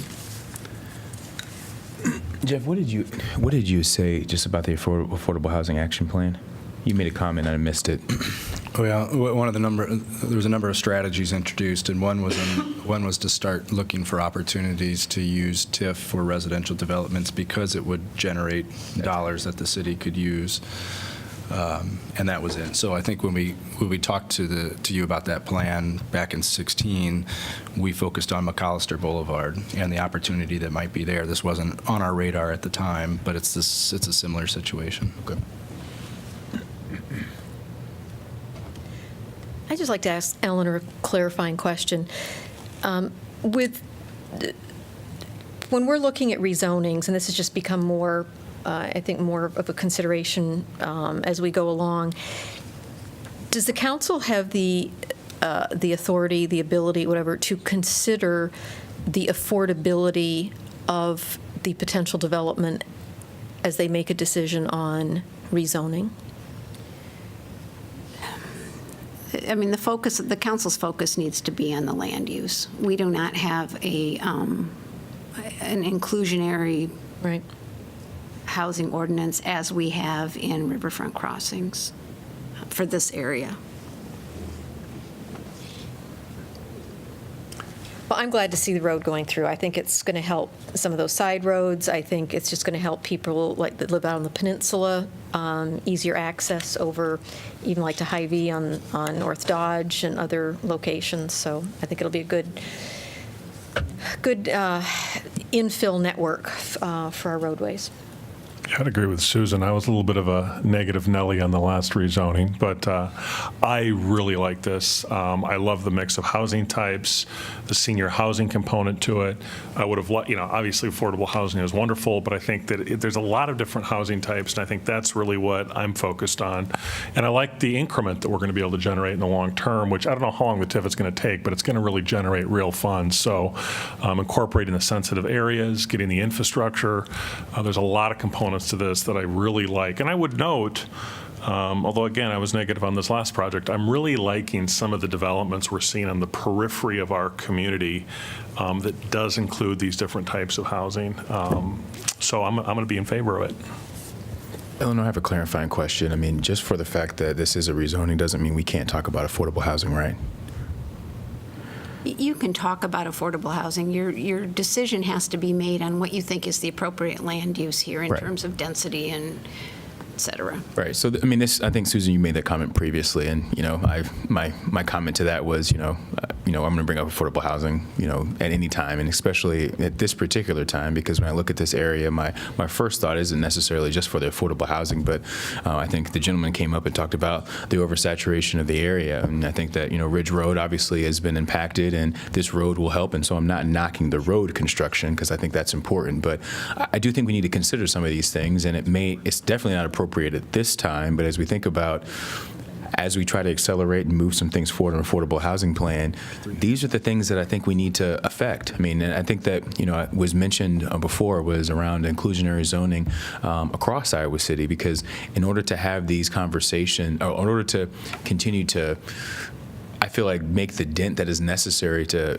actually make affordable housing a more actionable reality, we have to do something. And so I'm in general supportive of this particular plan. I think the road is a huge element. I'm interested as well as the money that's going to be generated. But again, this is another rezoning that's going to happen with some component of affordable housing, but ultimately, I think, housing that's going to be market rate is going to price out, to me, the majority of our residents. Maybe I'm just speaking from my standpoint. So, focusing on the land use part of it, I think you look at the original picture and the Baysville Lane, and it just stops, and there's just a few little houses, the development in there. It's almost like a puzzle with missing pieces, and I think using the land for this development, which comes almost as close to the missing middle concept that we've been looking for, as we've seen so far. So I think it's very appropriate use for the land. Yeah, there's certainly some positives. Be associated with this project, and kind of that integration of the developed area within what's essentially a natural area, I think, is one of the distinguishing attributes of it. And there is some contribution to our affordable housing fund that will be generated by it, and it will provide another way of getting from Prairie du Chien over to Dubuque, and that there are a number of negative outcomes which have come with the current roadway configuration. So, yeah, well, I'll say a few things that have already been mentioned, and perhaps one that's not been mentioned. It's consistent with the comprehensive plan. I know, Tracy, you pointed that out right at the start. John, like you said, it's going to end up preserving a substantial amount of sensitive areas. That's a good deal. It's going to provide a road that many people have wanted to see built there for a long time, and there's actually a pathway to finance it now, provided by the development. I can remember walking through that area with Bruce Glasgow 20 years ago and him talking about that road. So, so I think, and the design of the buildings and the mix of buildings, Rockne, I agree with you. I think it's a pretty good mix of elements. So I'm going to support it, but I do want to ask Tracy one question, which I forgot to ask when you were up. But it's a topic that came up somewhere during the Planning and Zoning Commission's discussions, and it has to do with access to Shimmick School. Yeah, It's in so the is there going to P&Z be a report, so trail hold on. to Shimmick School from this development, even though it goes through somebody else's property, probably? The P&Z report said if Foster Road is extended, the plan also calls for the development of pedestrian trail between Foster Road and Shimmick School. So, Excellent. I think that's really that's what the- crucial. Shimmick School is straight south of that development, but it's through some wooded ravine-type area. So, good thing for the kids. Okay, any further thank you, Tracy. Any further discussion? I wanted to Jeff? make one Sorry. clarification from Tracy's, the outlot A Yeah. is private open space, not public open space. Right. Just want to make sure you. Yeah. Just because I know it's a topic of interest to council, we are progressing with the road design, and so you know where we're going. We're looking at a 2-lane road with buffered bike lanes. So it's roughly a 36-foot wide road, so it's a pretty wide road. That's 2 11-foot lanes, 2 5.5-foot bike lanes, and then a 1.5 feet of buffer on each of those bike lanes. So you don't necessarily need to take this up tonight, but if you've got concerns with where we're going on the design, please communicate those to me. Okay, let's see. We have a motion on the floor. Discussion, any further discussion? Hearing none, roll call, please. Cole? Yes. Mims? Yes. Salee? Yes. Taylor? Yes. Thomas? Yes. Throgmorton? Yes? Botchway. Yes. Motion carries 7-0. Item 6Z, rezoning Herbert Hoover Highway. This is an ordinance rezoning approximately 8.62 acres of property from County Commercial C and County Multifamily Residential RMF to Interim Development Multifamily Residential IDRM zone for 5.86 acres and Interim Development Single Family IDRS for 2.76 acres located at 4643 Herbert Hoover Highway Southeast. This is second consideration. Could I have a motion, please? Move second consideration. Second. Moved by Mims, seconded by Botchway. Discussion. Hearing none, roll call, please. Mims? Yes. Salee? Yes. Taylor? Yes. Thomas? Yes. Throgmorton? Yes? Botchway. Yes. Cole. Yes. Motion carries 7-0. Item 6D, rezoning sensitive areas planned for Lincoln School. This is an ordinance rezoning approximately 3.6 acres of property from Neighborhood Public, P1, to Planned Development Overlay Neighborhood Public, OPD, P1 zone located at 300 Teeters Court. This is pass and adopt. Could I have a motion, please? Move. Kingsley has to recuse himself. Move. Moved by Soleil, Second. seconded by Mims. Discussion. That's it. can I make a comment? Yeah, sure. To tell? Okay. This was deferred from last time is because it was missing some elements that engineering had to review for a final plan.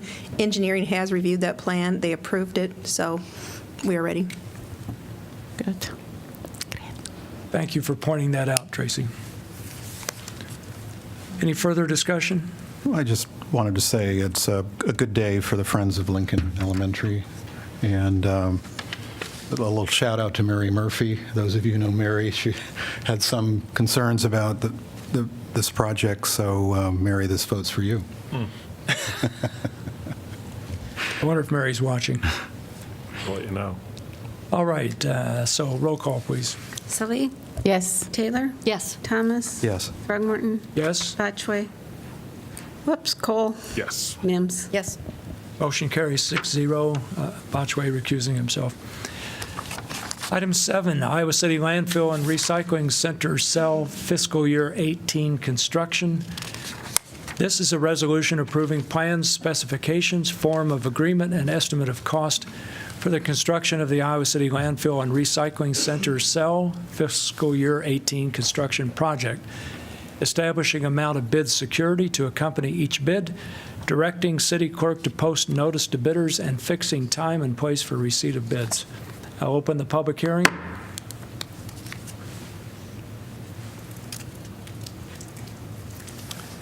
Seeing no one, I'm going to close the public hearing. Move the resolution. Second. Moved by Mims, seconded by Thomas. Discussion.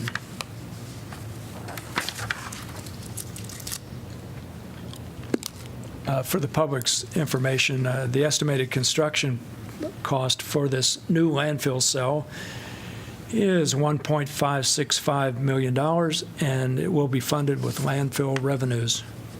They don't come cheap. I know. Any further discussion? Roll call, please. Taylor? Yes. Thomas? Yes. Throgmorton? Yes? Botchway? Yes. Cole? Yes. Mims? Yes. Sully? Yes. Motion carries 7-0. Item 8, pedestrian mall improvements. This is a resolution approving plans, specifications, form of agreement, and estimate of cost for the construction of the pedestrian mall improvements project, establishing amount of bid security to accompany each bid, directing city clerk to post notice to bidders, and fixing time and place for receipt of bids. I'll open the public hearing. Good evening, Scott. Good evening. Scott Silvers, Senior Civil Engineer. I'd like to just give a quick update on the Ped Mall project. Generally speaking, the project includes just complete renovation of the pedestrian mall. More specifically, we're designing some utility upgrades. We have all new water main in the Dubuque Street corridor, and then in the College Street corridor east of the Weather Dance Fountain, all new telecom system. We're enhancing the storm sewer system to improve drainage within the Ped Mall. Excuse me here. An all new electrical. We're going with multi-layered lighting framework, which includes pedestrian level lighting. We're uplighting some trees and story walls. We're also doing some canopy and structure lighting. We're also creating some secondary destinations at the stage canopy at just south of Weather Dance Fountain near the Graduate Hotel, and then also at the stage or the shade structure at the Blackhawk Mini Park. And then lastly, we've got a couple story walls at the west entry into the Ped Mall, and then within the Blackhawk Mini Park. We're also completely replacing all the pavement. We're replacing the existing brick pavement with new brick pavement. The difference is we're incorporating a PCC subslab, so we can hopefully make it so that's more a sustainable and long-term solution to frost heave. All new site furnishings, which generally includes new trash receptacles, tables and chairs, new drinking fountain just south of the Iowa City Public Library, bike racks and benches. We're also going to be repairing the limestone planter walls that are now leaning. We're going to shore those up with new foundations. And then lastly, we are enhancing the planting areas, adding some new trees and some ground cover, and increasing the overall the planting areas themselves. I also got a second slide here that's going to talk about the phasing. So the construction phasing is a two construction season project. The first phase of the project is the Dubuque Street corridor, and that is scheduled for 2018, and we're hoping to get that underway late April. And then phase 2 is the College Street corridor, including the intersection of Clinton and College, and that's scheduled for 2019. And that phase will start after graduation, 2019. With that, I'd open up to any questions anybody has. Sorry, could you repeat the North Phase 1? When's that starting again? The late start date for that project, or for that phase, is April 30th. Okay. So there's going to be a base bid with 3 alternates, correct? That's correct. So the base bid includes everything, including the stage itself at the Weather Dance Fountain. The bid alternates are the shade structure at the Blackhawk Mini Park, the canopy for the stage, and then the third bid alternate is for salvaging, palletizing, and storing offsite the brick pavers for potential use by residents. Okay, and the bid, not the bid, the engineer's estimate Sure. is lower than it was 2 weeks ago. Yep. And, we've had some discussions about that, but could you explain why it's lower? So the base bid for the project is now at 6.8 million. I believe the main reason for the base bid going down was there were some errors in the calculations of how much of the limestone planter walls that we were actually salvaging versus what was new. So I think that there's a big swing there in the overall construction cost. Good deal. And I guess I have one other question. Sure. With regard to the Blackhawk Mini Park, awning structure. Sure. My understanding is that the base bid includes a foundation for that awning structure. That is correct. Both the shade structure at Blackhawk Mini Park and then the canopy structure for the stage both have the foundations put in as a part of the base bid. Okay. Now, would the foundation extend above the level of the brick? Nope. It'll be just below the brick paving. So we can take up the brick and then extend or put on the canopy without affecting much of the paving. Okay, so if we choose not to do that alternate, I'm not saying what we're going to do, but if we choose not to do that alternate, we'll have a foundation under the brick, but That's correct. Otherwise it's not visible, right? That's correct. Yep. Okay. Good. That's helpful. Thank you. Do we have other questions for Scott? I had a couple. Scott, so you were saying some portion of the performance stage will be part of the base bid, but not the overhead? Not the canopy, yeah. So the entire stage will be built. It just won't be the canopy part of the.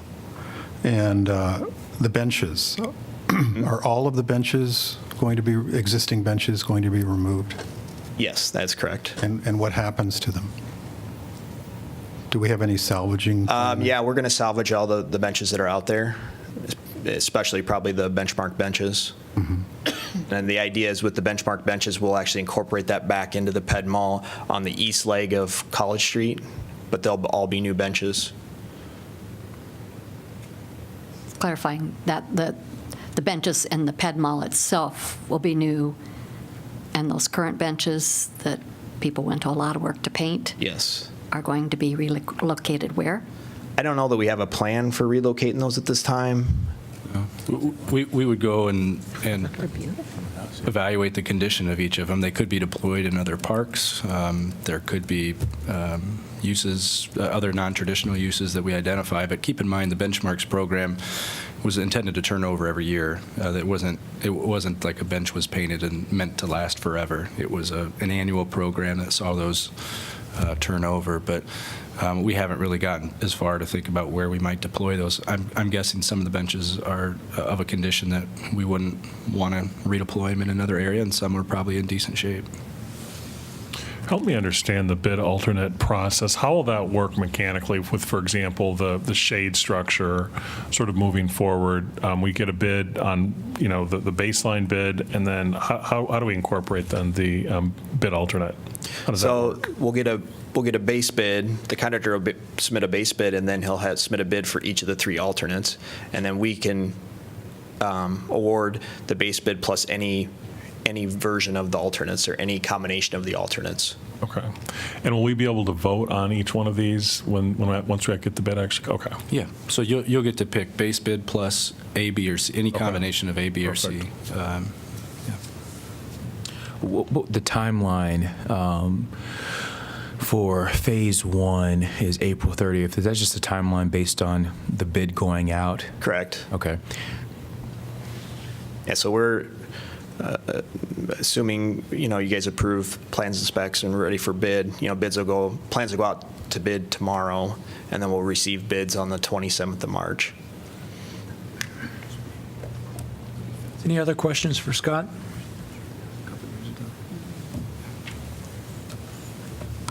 We might ask you to come back up depending on whatever else we hear. Absolutely. Thanks. Would anybody else like to address this topic?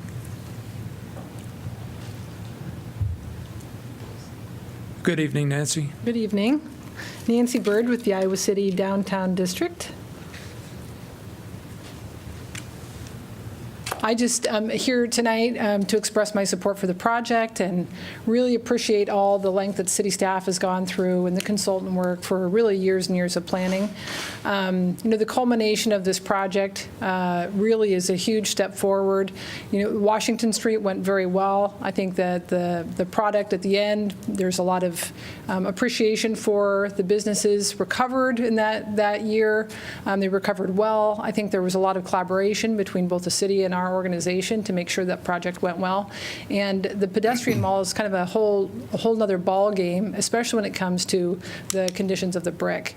So in my mind, for viability and for safety and all the other pieces that we need to really improve downtown, kind of restoring the brick elements of the pedestrian mall are quite critical, including really the setting of the stage, so to speak, for the community living room, the benches, the uplighting, making sure people feel comfortable to be there and feel safe. All those things are set by the ambient elements of the design. So we appreciate your support for it. I recognize it's probably not perfect in a lot of ways. I can't pretend to understand all the costs, except for it's complicated, and we've appreciated the fact that we've had the consultants work with every single one of our businesses doing the outreach. I would say most of the businesses feel comfortable moving this forward, even in light of events that are happening this summer.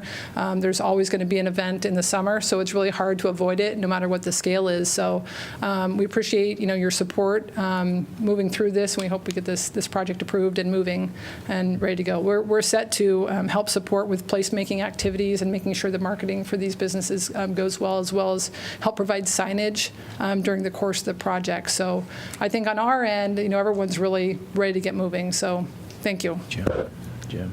Thank you, Nancy. Questions for Nancy? Should I wait until after everybody else has come forward? For Nancy specifically. Why don't you ask her now? Oh. Hey, Nancy, I had a couple quick questions. The two questions I had, before you'd come back before us in regards to the Washington Street project and ask, for additional funds, that won't be necessary this time for any type of placemaking or any type of signage around the construction area? Actually, we've worked with Jeff a little bit on that. Last year we had $25,000 that was provided to us for placemaking activities. This year we'll be using that and having, special tailored programming that will also help, including the signage for those businesses. So it may go into public art, it may go into events or live music or things that program and make sure that the pedestrian mall stays relevant, even though there's construction happening on that block. So there will be no additional request. And I would add that it seems like it's kind of settled out that the one area, the Blackhawk Mini Park, which, the reason we started programming that area was because there was nothing there. And it was noted in our planning that was like an unsafe spot that people identified because there was just nothing there. So the fact that there is some space available to program has seen really great response. So we would love to continue to keep doing that. It is an operational cost for both us and for you. If it seems like it's a good program moving forward, we'd love to continue it. So. And the other question is related to kind of you kind of talked about it in general, but the downtown block party and other events that happen, there's going to be some facilitation as far as what that looks like in the construction season as well. Yeah, we don't have the plans like cemented right now, but the block party, we've asked to extend one of the streets so that we have a little bit more room to move around comfortably. Hopefully we'll have some improvements to our alleys and we can help use those as functional pathways to have some walking, breathing room because it was quite a crowded night. And we'll use those same tactics during RAGBRAI, and I think we'll get through it. It's interesting. It's really one block downtown, so I want to remind everybody out there listening that this is construction, but all businesses will be open. There will always be a path to at least an 8-foot path for all pedestrians to walk around that one area, and otherwise everything should be as normal, and maybe even a little bit more fun. You just really never know. Thanks. Thank you, Nancy. Hi. Hi. My name's Pooja, and I had two questions. One related to the timing of Phase 1, and in light of the fact that RAGBRAI is going to be in Iowa City is the last overnight stops. Is it a good idea to begin this project in April when I think RAGBRAI is here on the 27th of July. And do we lose a lot if we postpone the project, I guess, by a year? And I don't understand funding for all of this stuff, but I was curious to know whether neighborhood parks in and around Iowa City, sort of, do they get the shorter end of the stick because we are putting in so much money in the Ped Mall? So I may be wrong about the second part, but I was curious to know about it. Good questions, Pooja. Thank you. Jeff, you want to answer or Scott maybe answer the question about Crandall, About the RAGBRAI? Yeah. Scott can talk about the scheduling and maybe the implications of pushing the project another year, because that's, if you waited till after RAGBRAI, you're essentially delaying it a year. I would say, we had a lot of talk about the timing of RAGBRAI or applying to be a host city, and it would certainly be nice if the entire pedestrian mall was open, but it's also nice to bring 12,000 riders and all their support persons that come with them to the downtown area to support those businesses that are struggling because of the construction. So we would look to really try to incorporate RAGBRAI into the downtown area to support those businesses that might be experiencing a little bit of downturn because of the construction. So somebody mentioned it earlier. I don't know if we wanted to host RAGBRAI and we waited till all our projects were done, we'd never host. That's apparently been our strategy for the last 42 years because we haven't hosted. It's just there's a lot going on, whether it's Dubuque Street or downtown projects. You look at your CIP, you just finished Washington Street, you have a 2-year pedestrian mall project, and then towards the end of the 5-year, you have the reconstruction of Dubuque Street. So there's really no window within that 5-year period downtown where we could have hosted RAGBRAI, except for this past year when the routes weren't aligned correctly.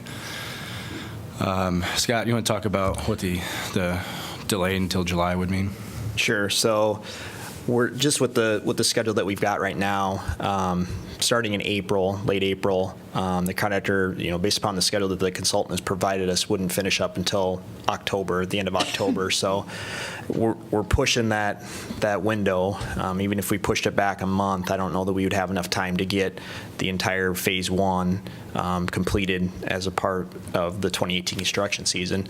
I guess you could make the case that if you push it back, you could make phase 1 smaller and include it in phase 2, but then you wouldn't have enough time in 2019 to get that phase done between May and October, the end of October. So we went and thought about this several different ways and looked at different dates and timelines and what the lead time on materials. We just feel like that pushing it back isn't going to give us enough time to get the project done. To that extent, are there going to be different elements open, or is that entire? I'm thinking in the sense of RAGBRAI in particular, because I appreciate the question. That's why I asked the question about the timeline and whether or not you said April, I think. Yep. Is that Canopy stage going to be ready to go for RAGBRAI, or is that kind of a? Yeah, we're trying to push actually the area around the intersection of Dubuque and College. We've got that split out as a separate part of the phasing. So that, phase 1 is the entire Dubuque Street corridor and the intersection of College College and Dubuque, but we split this area out as a separate phase within phase 1 with the hope that we can, get that piece done before RAGBRAI comes to town. Thanks. Yeah, I think I'd elaborate just a little bit for Pooja, just to try to respond a little more directly to Pooja's question. That north-south corridor, that's going to be worked on first. The east-west parts are going to be open, fully open. Plus the north-south corridor, as Nancy Bird just said, all the businesses in that north-south corridor will be accessible the whole time during the construction. That's correct. We'll have up against the buildings, when the interior part of the Ped Mall is under construction, up against the buildings, we'll have a minimum 8-foot sidewalk on the west side. Is for phase one, and then on the east side, we've got a reserve a fire lane route for fire trucks, so that's a little bit wider. I think we're at 11 or 12 feet on that east side. So yeah, whenever we're doing the construction on the interior part, we'll have pedestrian traffic up against the buildings, and then when we go to the construction up against the buildings, and the pedestrian traffic will be up in the interior part of the Ped Mall, very similar to what we did on Washington Street. Yeah, great. And one other thing, Pooja, with regard to your larger question about other parks throughout the city, I think it's a totally reasonable question. It's one we kind of ask all the time about whether we're being fair in terms of where to allocate money for capital improvements. But what I can tell you is that we just, a few months ago adopted a new master parks plan that calls for investments in all the parks, basically, or almost all of them throughout the city. Just tonight, we're voting on business specifications and so on for Happy Hollow Park, and there's also approving issuance of construction to Cardigan Park tonight, which is a new park on the east side, or the far east side of town. And I don't know, last meeting or the one before, we did something similar with regard to Frauenholz Miller Park, which is a new park again on the east side of town. And this is happening all the time. We're putting money into these various parks around the city. So, I think it's still a completely reasonable question, but we are doing these kinds of things. Would anybody else like to address us on this topic?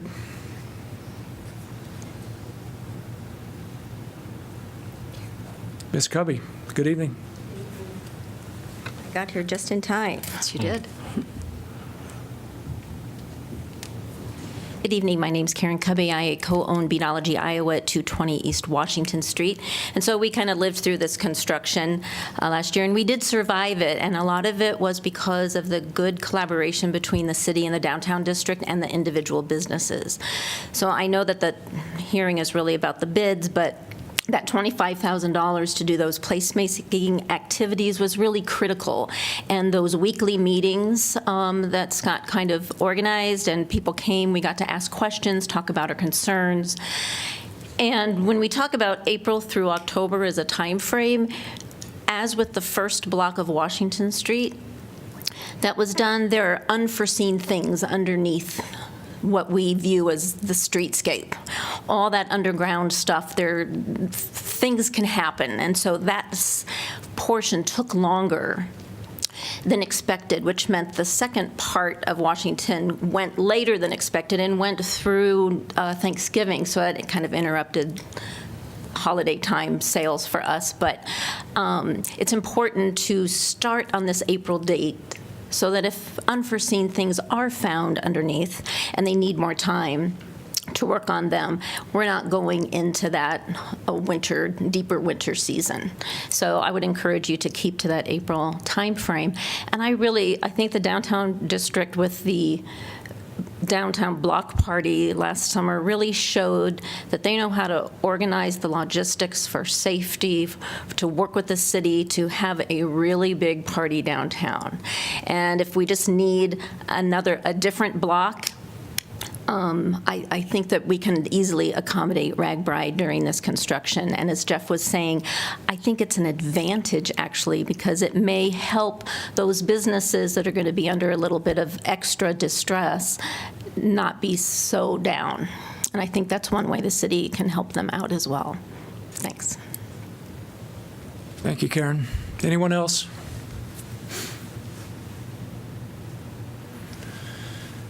All right, seeing no one else, I'm going to close the public hearing. Move for resolution. Second. Moved by Botchway, seconded by Mims.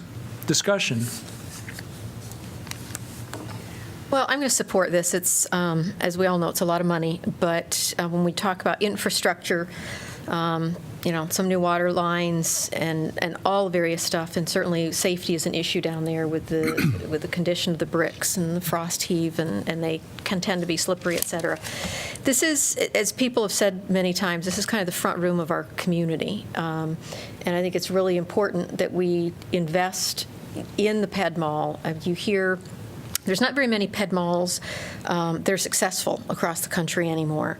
And it's kind of ironic that this is one of them and another one is in Burlington, Vermont, which is like 12 miles from where I grew up.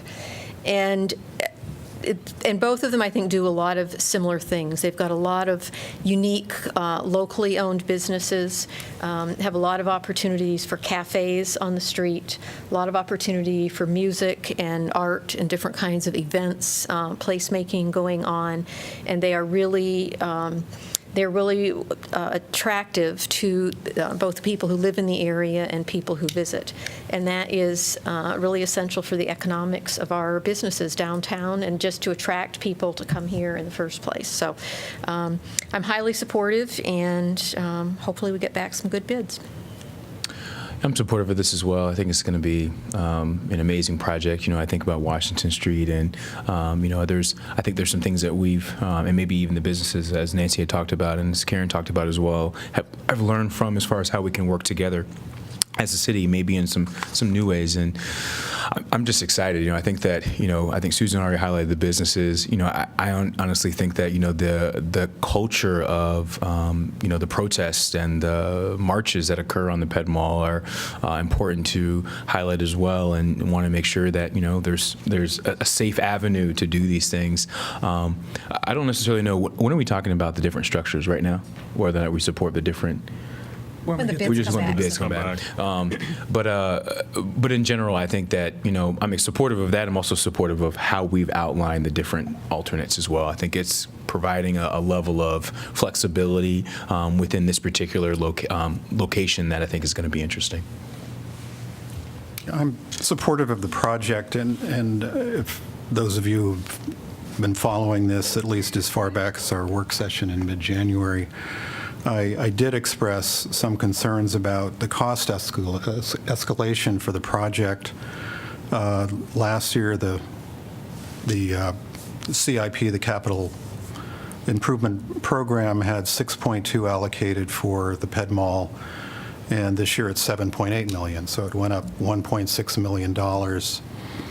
And as Pooja noted, in my view, there are opportunity costs with that expenditure. And some of the elements in this plan, the uplighting, some of the various enhancements, the kiosks, the story walls and so forth, in my view, were enhancements that were clearly supported by the project, the community, advocates for the project.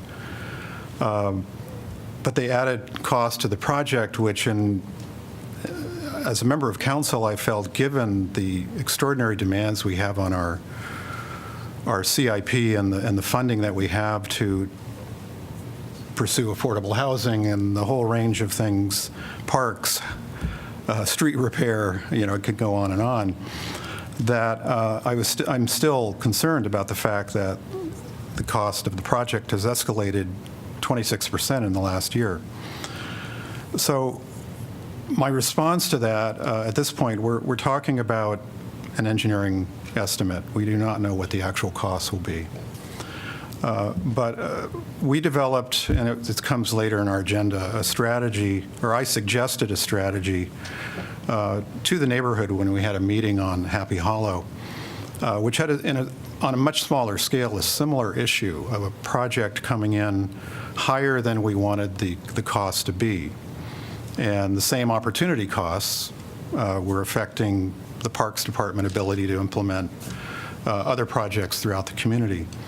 So what I suggested to the neighborhood was that the neighborhood itself take upon itself the goal of raising funds within the neighborhood to help offset the cost of the project.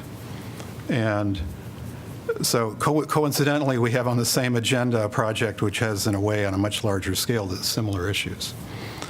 So what I would put forth would be to ask the community, those who have supported this project in all its forms and elements, to consider contributing financially to the project to help offset the project cost.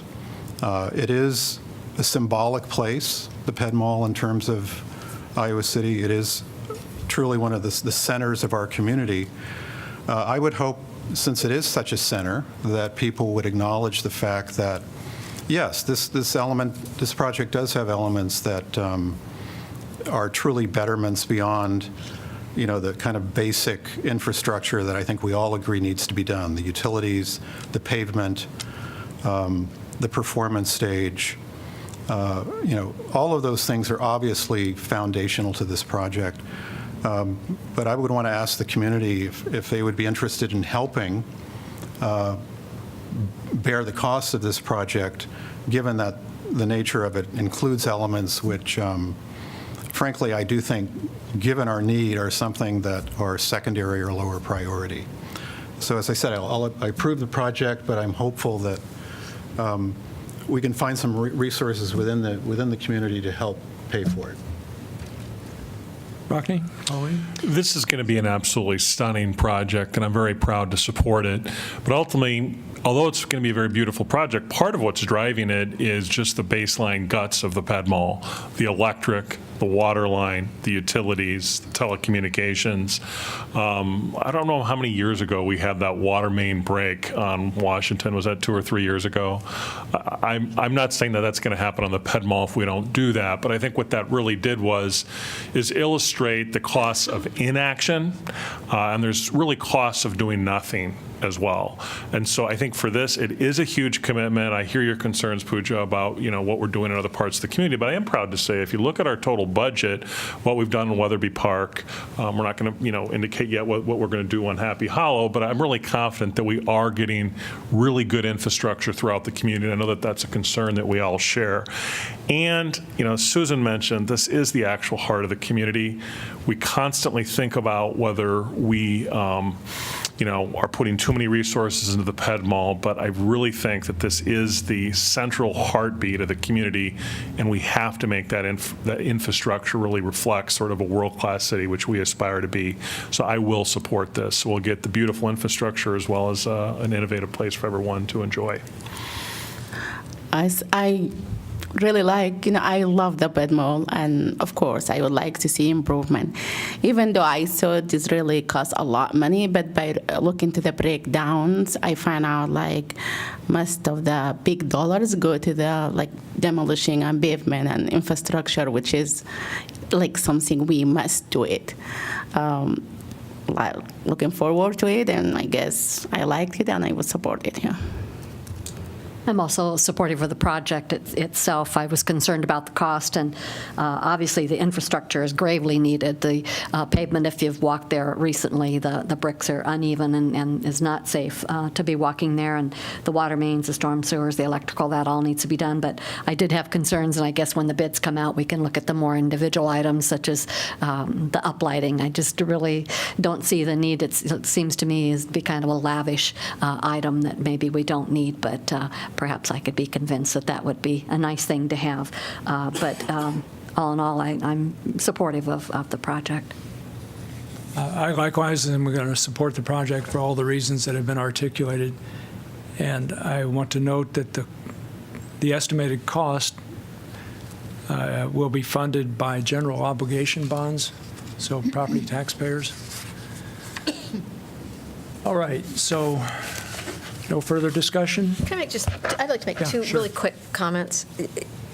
In terms of the Ped Mall, I think one thing that people really have to remember with this, and with all of our downtown, is how important the University of Iowa is to what we are as a city.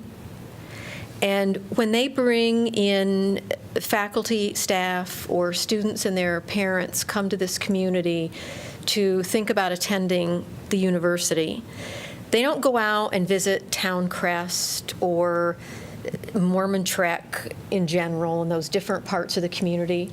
What they're looking at and what their impression of Iowa City is downtown Iowa City. And the Ped Mall is a huge part of that. And so when we think about how important the university and the students and faculty and staff are to what we are as a city and the economics of our city, To me, it goes without saying that this is an investment, a reinvestment that we absolutely need to make. We need to keep that face of our community as welcoming and vibrant and safe as we possibly can.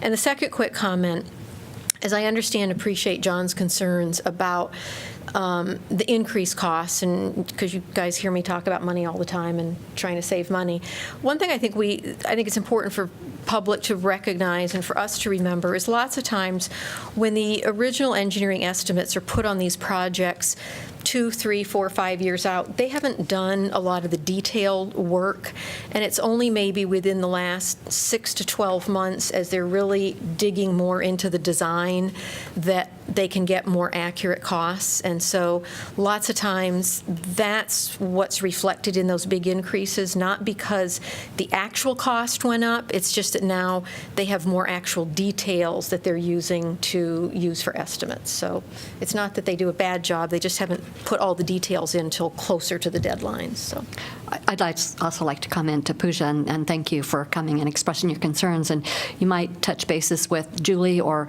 go in and review the Parks Master Plan that we've got, because one of the points when she was presenting to us, she stressed that looking at the plan, they really did consider the inclusiveness of each of those parks and the equality of what they were putting into each of them, whether it was the play equipment or the restrooms facilities or the shelters. They really did look at that, and so you might take a look at that. Any further discussion? I just want to make one point of clarification on the reason for the increased cost that was articulated earlier. That was very intentional as we made our way through the design process. This wasn't something that kind of just snuck up on us. We expanded the scope from what we originally had thought was needed, and there was really two primary points driving that. One is the college intersection with Clinton. Originally, as this project was envisioned in the master plan and even the conceptual design phase, we did not think that we would be into the intersection making improvements there. As we got deeper into the analysis, we quickly realized that intersection needs a lot of attention, and it just made sense to bring that into the project now as opposed to doing it 2 years down the road or 3 years down the road. And the second piece was the amount of brick replacement that we were doing. Originally, it was going to be a selective replacement of bricks. And again, after a few more years of winter and heaving, we quickly came to the realization that if we're going to do it, let's do it right. Let's get all the bricks replaced. We don't have to continue to patch for the next several years in those areas that we didn't touch. So those were two of the primary drivers in why the cost increased from what was in previous master plans, CIPs, to what's in front of you now. I think it's in line pretty well when you try to compare with other major street reconstructions that we've done. You look at the cost of a Davenport Street or the Washington Street project, and you look at what those projects cost. I think we're pretty close here. I don't see a whole lot of bells and whistles on this project, but we tried our best to keep it down, knowing that those budget pressures are real. Any further discussion? Hearing none, roll call, please. Thomas?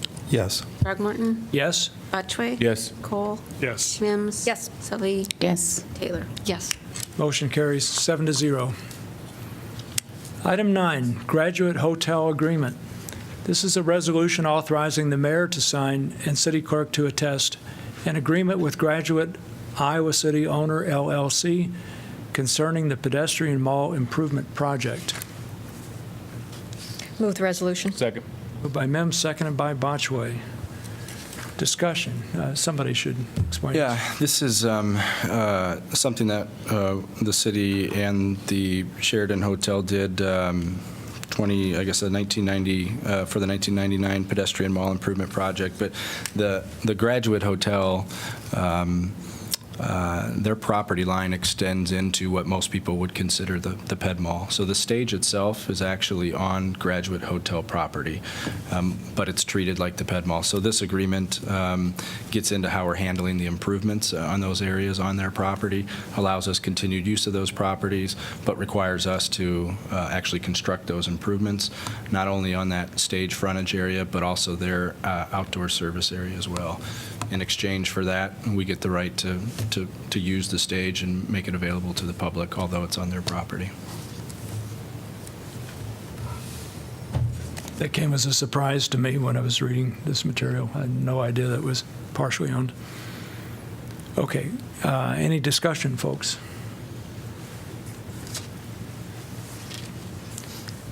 Hearing none, roll call, please. Throgmorton? Yes? Botchway? Yes. Cole? Yes. Mims? Yes. Salee? Yes. Taylor? Yes. Thomas? Yes. Motion carries 7-0. Item 10, Sidewalk Cafe Fees, Ped Mall. This is a resolution amending the Sidewalk Cafe policy to waive the annual fee during the pedestrian mall improvement project for cafes located in City Plaza. So moved. Second. Moved by Botchway, seconded by Taylor. Discussion. I think it's only fair that we do this since the precedent was set with the Washington Street project. I agree. Any further discussion? Hearing none, roll call, please. Botchway? Yes. Cole? Yes. Mims? Yes. Salee? Yes. Taylor? Yes. Thomas? Yes. Throgmorton? Yes, motion carries 7-0. Item 11, amendment to Title II City Ordinances. This is an ordinance amending Title II entitled Human Rights, Chapter 1 entitled Definitions, to remove reference to masculine and feminine from the definition of gender identity and make it inclusive of non-binary expression. Staff requests expedited action. I move that the rule requiring the ordinances must be considered and voted on for passage at 2 council meetings prior to the meeting at which it is to be finally passed be suspended, that the second consideration and vote be waived, and that the ordinance be voted on for final passage at this time. Second. Moved by Mims, seconded by Botchway. Discussion. Hearing none, roll call, please. Cole? Yes. Mims? Yes. Salee? Yes. Taylor? Yes. Thomas? Yes. Throgmorton? Yes? Botchway? Yes. Motion carries 7-0. Move the ordinance be finally adopted at this time. Second. Moved by Mims, seconded by Thomas. Discussion.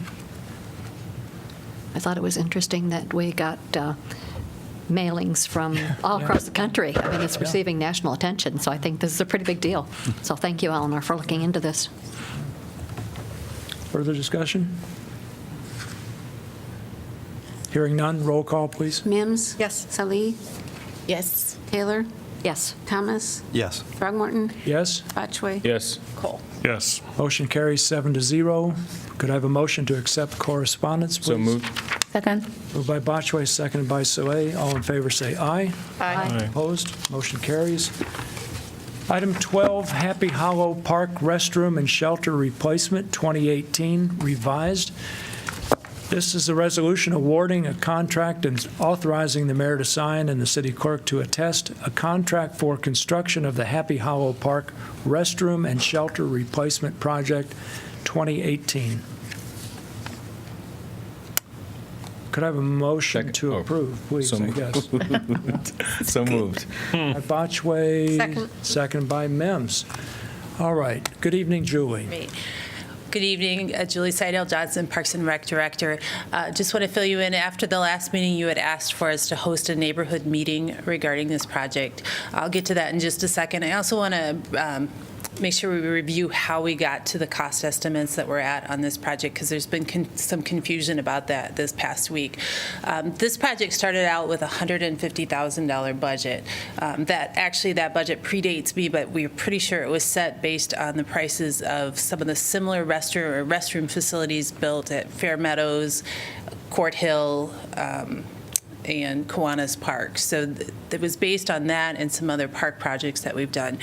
Early on in the project, we realized the $150,000 was likely not enough due to the historic nature of this neighborhood. So we had said, okay, probably $180,000, and that had been the estimate we worked with going into the first rounds of bids last summer.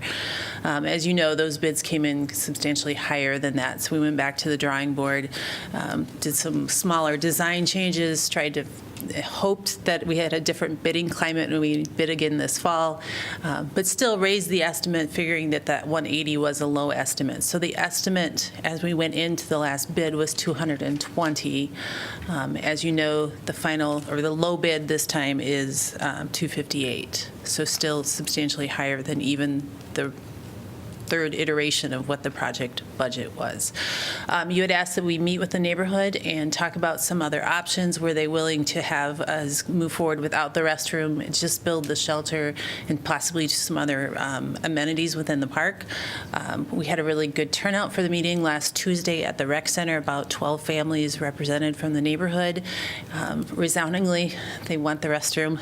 Resoundingly, they understood the trade-offs for the project, but still felt the restroom and shelter were both important, and were willing to do some fundraising. However, we don't have an exact commitment to that as you contemplate going forward with the project tonight.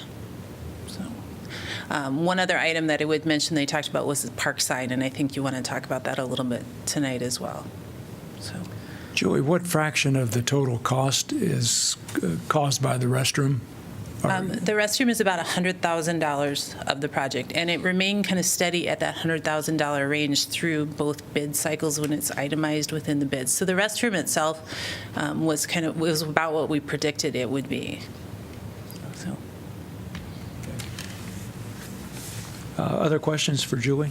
Yeah, Julie, can you clarify for me, in our packet that came out on Thursday, it showed the Kalachi construction at 258, and it said there'd be an updated staff report, and the updated one shows 269. Okay, there are two alternates that we are also recommending.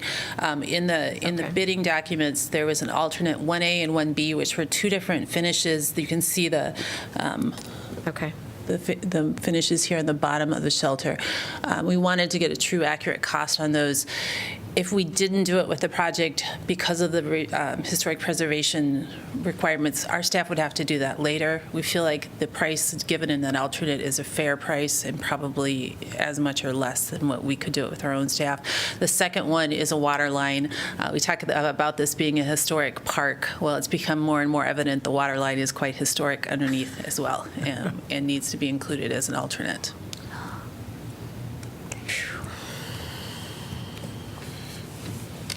Other questions for Julie? What do we have, how many of our other parks have, I mean, this is going to be a restroom with running water, correct? Correct. Thanks. How many of our other parks have full-fledged restrooms like this?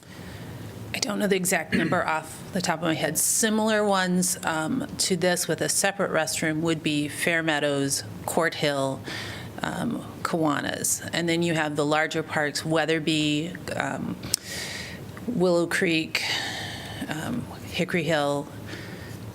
I forget some by doing it this way. There's No, larger that's okay, ones with yeah. larger shelters, and then athletic facilities typically have. And then when is it totally weather dependent in terms of when we shut those down in the fall? So we don't have freezing pipes? Yeah, we don't want freezing pipes. It's usually not long after Labor Day that we close them, maybe a month or so later at the most, mainly because in order to get through the entire system, someone's got to be first, someone's got to be last. So. I don't know. I'm sorry. I sit here and think about $100,000 for restrooms that are closed probably 6 months of the year. Give or take, yes. Isn't there a restroom in the park located next to U Heights? I've forgotten the name of the Tower park. Court? Tower Court. Tower Court. No, I don't believe there's a restroom there, no. There's a splash pad there, but no restroom. Do any of our parks have, like, porta potties within like an enclosure We type do. thing? Scott Park has that, the south side of Terry Trueblood Park, Waterworks Prairie Park, a couple others have, and we have built enclosures around. So you're not just seeing the porta potty? You're Correct. So one of the things that makes this unique is that there has been a restroom there for a very long time. Correct. The other thing, Jim and Susan, that I looked at after our last meeting was, what's the relationship between restrooms and ball fields? And typically, where you have a ball field, you have a restroom. That's true throughout the whole system, not only at the larger, aggregated ball fields, but also at Creekside, which is getting a renovation this year, I think. Correct. Yeah, it has a restroom, shelter, and ball field as well. So that's a consistent policy throughout the system. John and I have exchanged some emails on this. I think personally, our recommendation and the council reports for me is that we proceed tonight. If we were building this park from scratch, I don't think I would recommend including a restroom in there. Yes, it has a ball field. It has a single ball field. I don't think it's the use is equivalent to that of some of the other athletic fields that we have. A lot of the other restrooms that are placed in smaller parks are also along trails that serve a much greater neighborhood. So I do think it would be an opportunity to scale back again if we were starting from scratch. But given that it's there, that there has been programming built around this that is in the park. Taproot, for example, uses Happy Hollow as a gathering spot for their program. So there has been programming built around it. But I do think that this would be a little bit unique, and certainly going forward, with with a park with one ball field. And no trail through it of this size, I would not think that we'd be building restrooms there. And I wouldn't want that to be a stated policy going forward, because I don't know that we would, financially, I'm not sure that's the route that we'd want to establish. And the locations where we have the porta potties, are those accessible 24/7, 365 days a year? Do we lock those up at all, or? They're out year-round and usable year-round. Yeah. And are we starting, it seems like there was something in our packets, putting like automatic locks on these, or are they like locked at night from a? That's our hope with all of our regular restrooms, like the one that we would put in this park, is that currently when they're open during the season, we have staff that has to go around and physically lock and unlock each day. So that is in the operating budget for FY19 to get these all to auto locks so that they will at least lock up at night without. And that's a vandalism issue, I assume? To lock them at night, yes. Any other questions for Julie? Thanks, Julie. I wonder if anybody else would like to address this topic. Hi, Thomas. Hi, how are you? You're a patient guy. I know, I should have been watching from home, right? Okay, interesting conversations. My name is Thomas Agren, and I know most all of you, I think, but I'm a resident of the Northside neighborhood. I'm the Northside neighborhood representative on the Northside Neighborhood Association, and I also sit on the Historic Preservation Commission, as you know, as a representative for the Northside. So those are all kind of my tie-ins there. There were sort of some positive seeds or crumbs tossed out early tonight, although I think the conversation happening is interesting. And at risk, just hearing again what the, I have unprepared comments and prepared comments. These are my unprepared comments first, I guess. Hearing again that bathroom is going to cost $100,000, I do have, at the risk of undercutting what I'm going to say after this, it does sort of concern me. I mean, since this information is all public record anyway, and everybody snoops on the county assessor's website anyway, I bought a house in the north side for $174,000. The house, the land, 2 bathrooms, 2 bedrooms, whatever, 1,200 square feet, I don't know what it is. And a lot of concrete, actually, because it used to be a rental property, which there's a lot of concrete as part of this project, too. My parents just built an addition on their house. You can look up the permits for that, too. I think it's like a $35,000 project. Includes a year-round bathroom, includes a living room, includes a heat source, all inspected. People that are doing it have a living wage. So I do look at that number and I find it alarming, and really in the scope of all the city projects, I just don't understand it, and I don't think anybody understands it when they see these numbers. What kind of expectations the contractors have in working with the city of what they can get and what they can't, I don't know. It's a mystery to me. All of that said, I think people in the neighborhood have been waiting a very long time for this project. The facility that is there is a detriment to the park. It's not an asset to the park. And so anyway, I'll now proceed with my prepared comments, whatever that's worth. I did want to say that how we got here, for whatever qualms I might have about the price and how this bidding process works, it did follow the established process, and we have plans that the neighborhood feels really good about. The park plans meet the neighborhood's needs, and they were approved unanimously by the Preservation Commission. All those steps, it went out for bid twice. As you read in your staff report, and Julie talked about today, and John alluded to as well, stealing a little bit of my thunder of this thing. There was a neighborhood meeting, and there was a lot of enthusiasm for the project. I think that the park is ready for rejuvenation. We're excited to see the vitality and the sort of growth and gathering of the community in Happy Hollow as we saw it happen in North Market Square Park. It's a reason why we chose to live in that neighborhood, because we saw that park getting reinvested in. There are certain things that a neighborhood can rally around to make it a better place, and we can have a community planning day. We can come and we can plant trees together. We can lay down logs to prevent the dads parking their pickup trucks on the outfields or whatever, which is a problem. We can write PIN grants to get plants and all of that stuff. We can also come together to make a new sign, which when you're looking at the line items of this budget, I recommend you just axe that and let the sign be up to the neighborhood to figure that out. What we can't do in a weekend necessarily, although I do wonder maybe for the price of $100,000, I would take this bid. I don't believe that we can, as a community, as a neighborhood, rally to make a new bathroom and a shelter and a drinking fountain. That's not something that happens in a weekend. So I understand that the money doesn't come out of thin air, and that this pulls money out of other projects for the Parks Department. But I do believe, as John alluded to, that many of us in the neighborhood are prepared to do what we can to raise money to try and bridge that gap. In all of the years that I've lived in the North Side, I've never had anybody come and knock on my door and ask for money for a project. And whether it was me asking or me being asked, this is a project that I can get behind, and I'm prepared to take that on because I see value in this project. So, the neighborhood believes in the project, and we're willing to work to make the improvements a reality. And while for future projects you might question, why does it cost $100,000 to have this bathroom that's not even year-round or whatever? I hope that our expression of faith as a neighborhood in the project inspires you as a council to do the same with this project, and to vote to make these really sound and well-supported investments in the park, regardless of the drama of the cost. So thank you very much. Thank you, Thomas. Anyone else?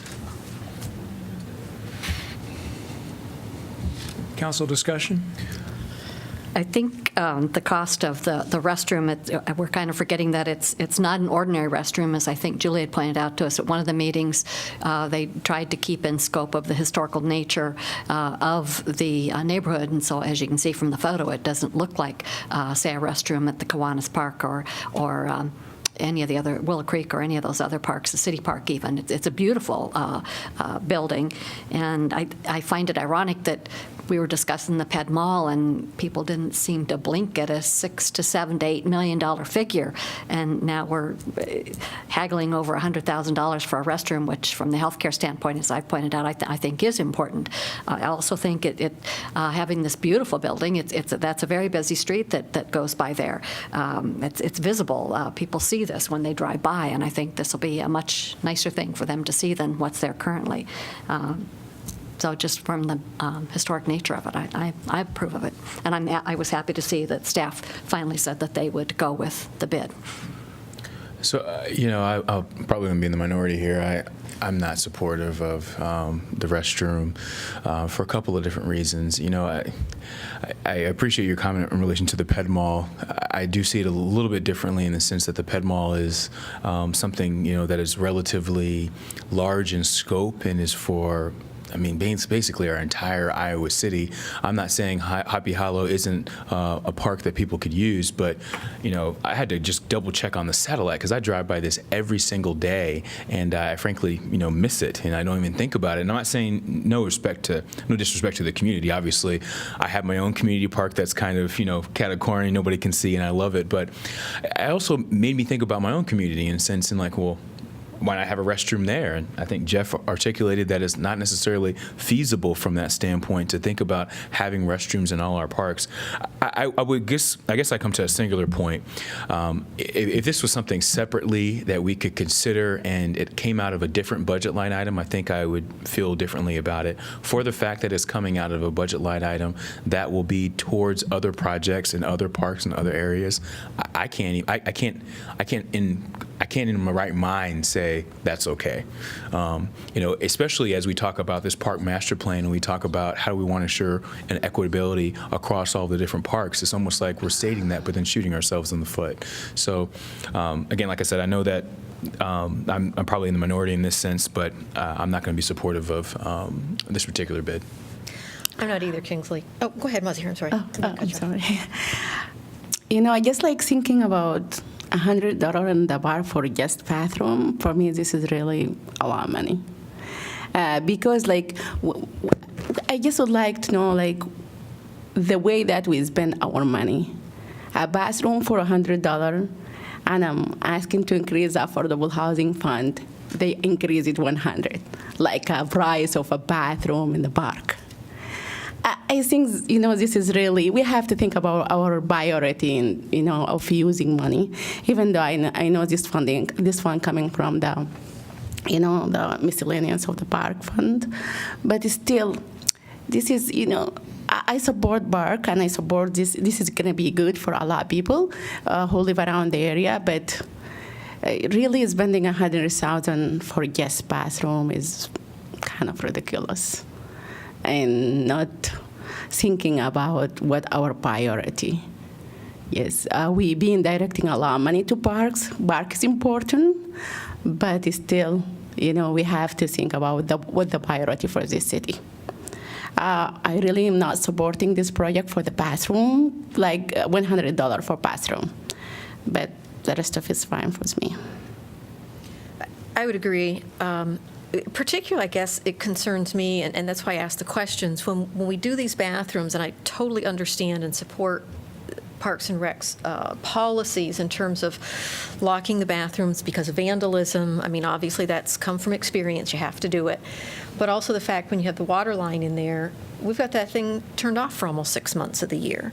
So we're putting $100,000 into a facility that can't be used for half the year or close to half the year, whereas putting in the porta potties in a nice enclosed area like they've done in some of the other parks, those are available all year long. So somebody can be in the park if we happen to have a nice day in March or a nice day in October or November, and they still have a place to go to the bathroom because those are available.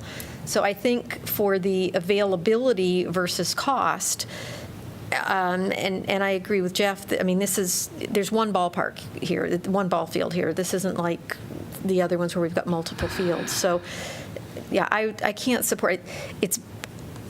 I've said this many times, and again, I don't mean this as critical of our staff in any way, but Thomas, you said the same thing that I've said many times.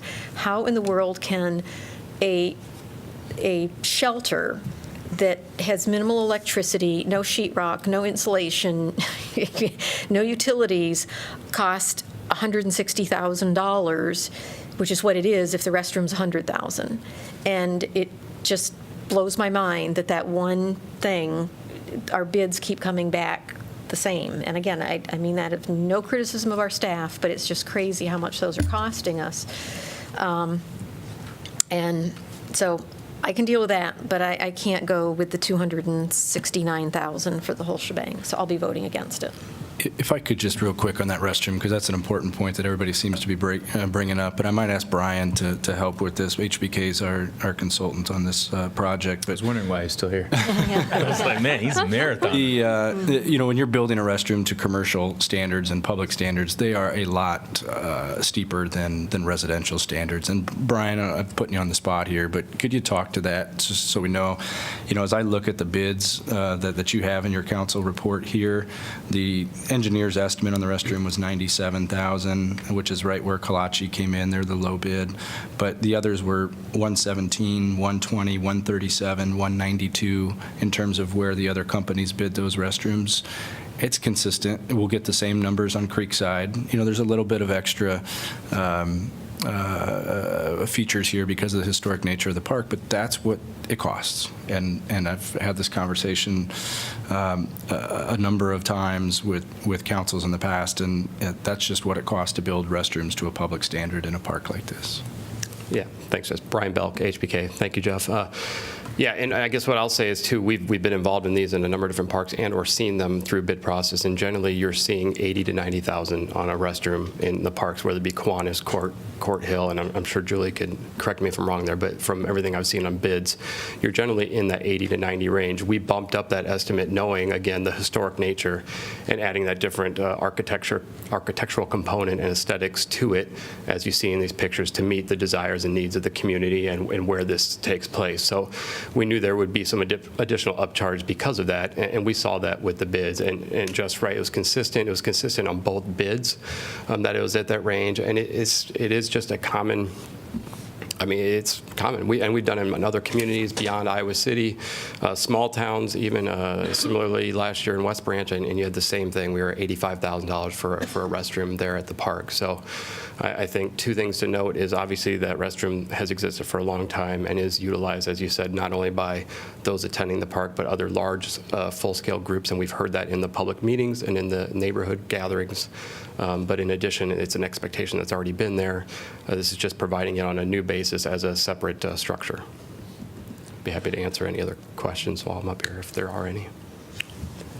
So I am Brian. Thank you. I was just going to say, I am going to support the project. I know that all these choices are really tough choices, and I know on the part of councilors that are saying no, I totally get it. It's much easier to say yes to something than to say no.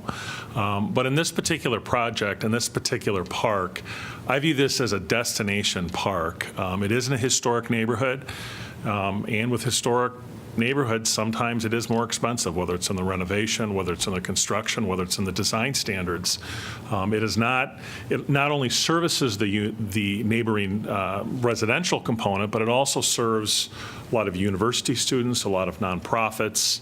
I think it's more than just a typical neighborhood park, and I think it really has the potential, even more so, to be a magnet, to be a destination.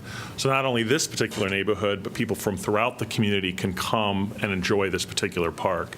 In terms of the bathroom, I wish it weren't so expensive, but I have every reason to believe that the commercial construction standards, are more robust, are more expensive to construct. So for that reason, I am going to be supportive of this. I think it's going to be a great and exciting project, and I'd love to see it move forward. I'll just add a few more words, and I did kind of mention during the PEDMAL, the approach that I felt was appropriate in terms of financing the project. But programmatically, another thing that wasn't mentioned is Taproot is based out of this park. So a number of things are connected to this park that extend beyond the neighborhood. But in terms of the fundraising, what I am personally committed to is raising $15,000 to help cover the costs of this project. Not to mention all of the other future phases. This is going to be done in multiple phases. The ADA is 2019. The target for the master planning is 2023. So unlike Creekside, this is going to be done over an extended period of time.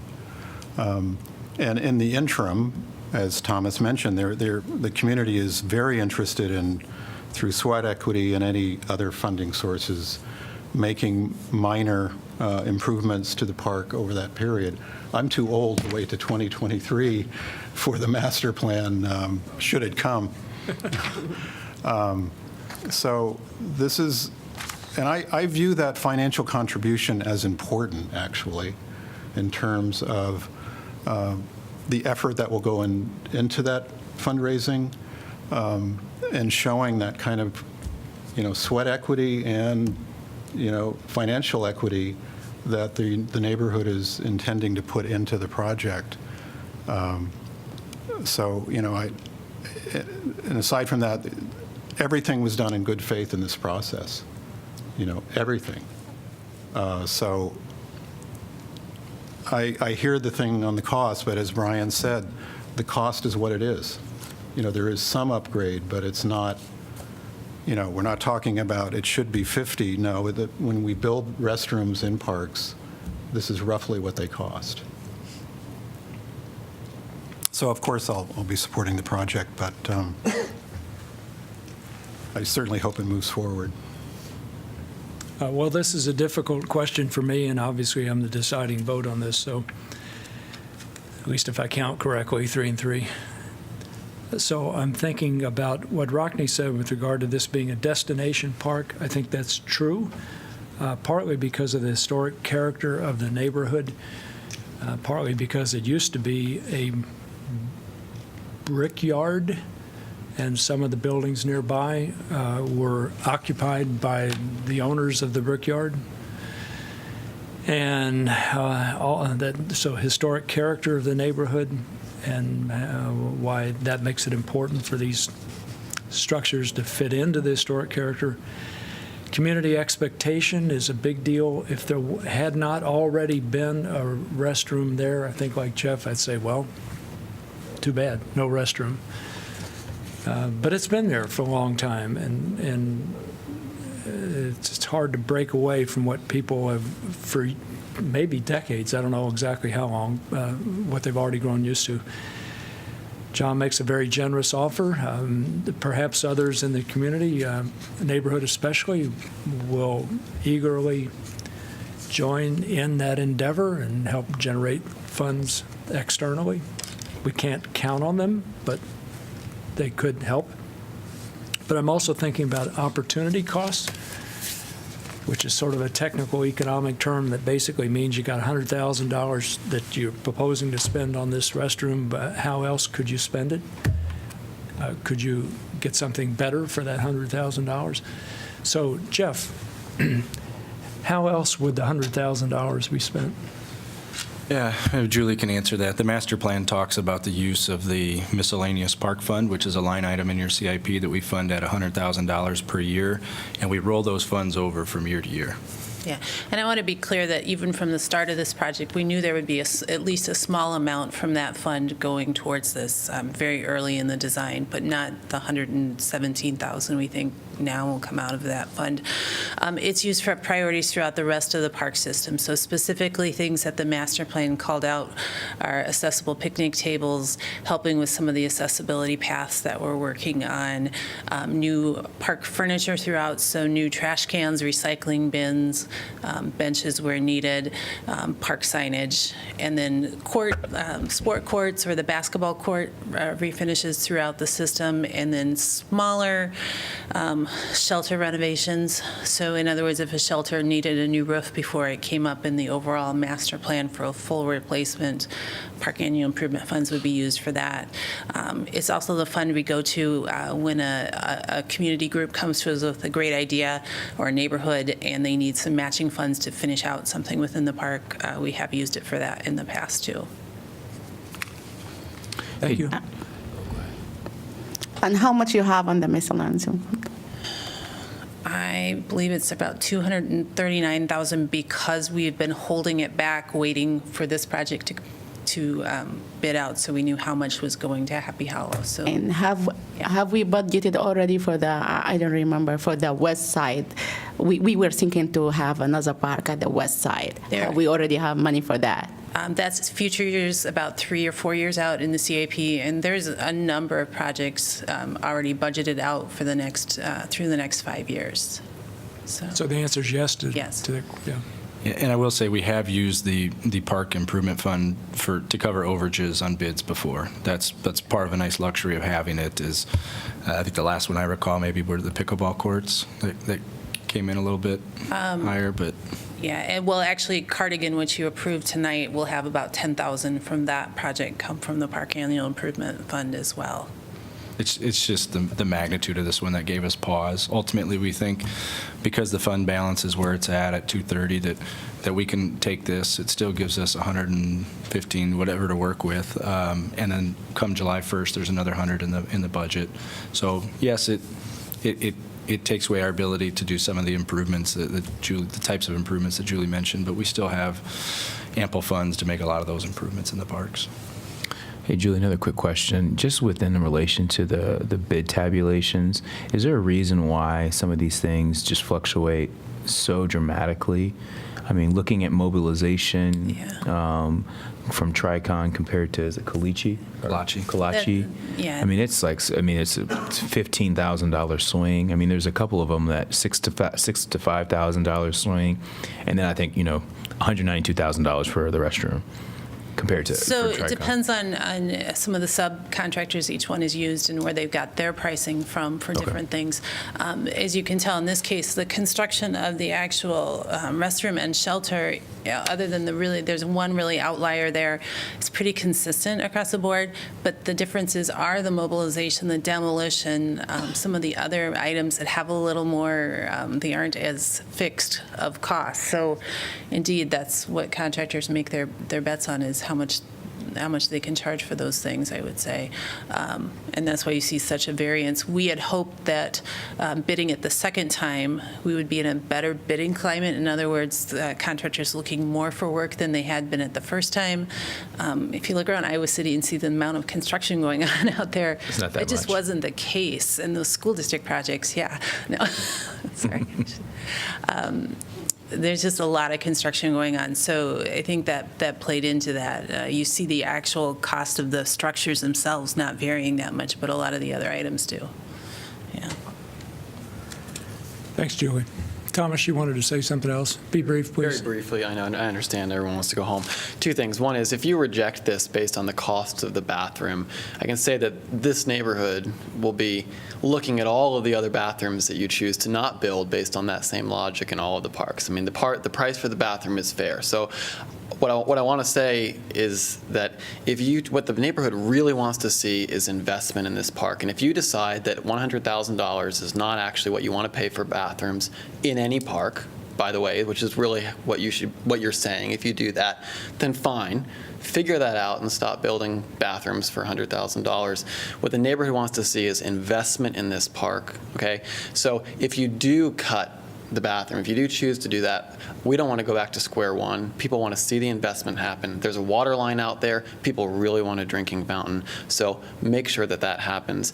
And if you do cut it, there are other ways to invest in the park to make it a place that you want to be. If you're going to save, I don't know what, $80,000 because you're going to put 2 porta potties out there, then I'd like to see 40,000 of that then go into, part of this bid doesn't include anything that has to do with landscaping. And while I would happily write a PIN grant and go out there and plant the bulbs, I damn well think actually the city should be doing a lot of that, not just the neighborhood. So if you do decide to pull $100,000 out of this budget, I ask that you do not just erase it completely from what is largely an investment in the park. So please, for the sake of the neighborhood, maintain your commitment to investing in the park at the level that you had committed to originally. Thanks. Thank you, Thomas. And I would. Before you vote, can we get some, you don't have to do it right now, but some clarification on the sign? What's happening with On the sign? Is that what Yeah. you said? Right. I'll lead off, and then John is the one that raised this initially with staff. But the path that we're going down with all of our parks is to have a standard park sign, and you've seen those start to come up at a variety of our facilities.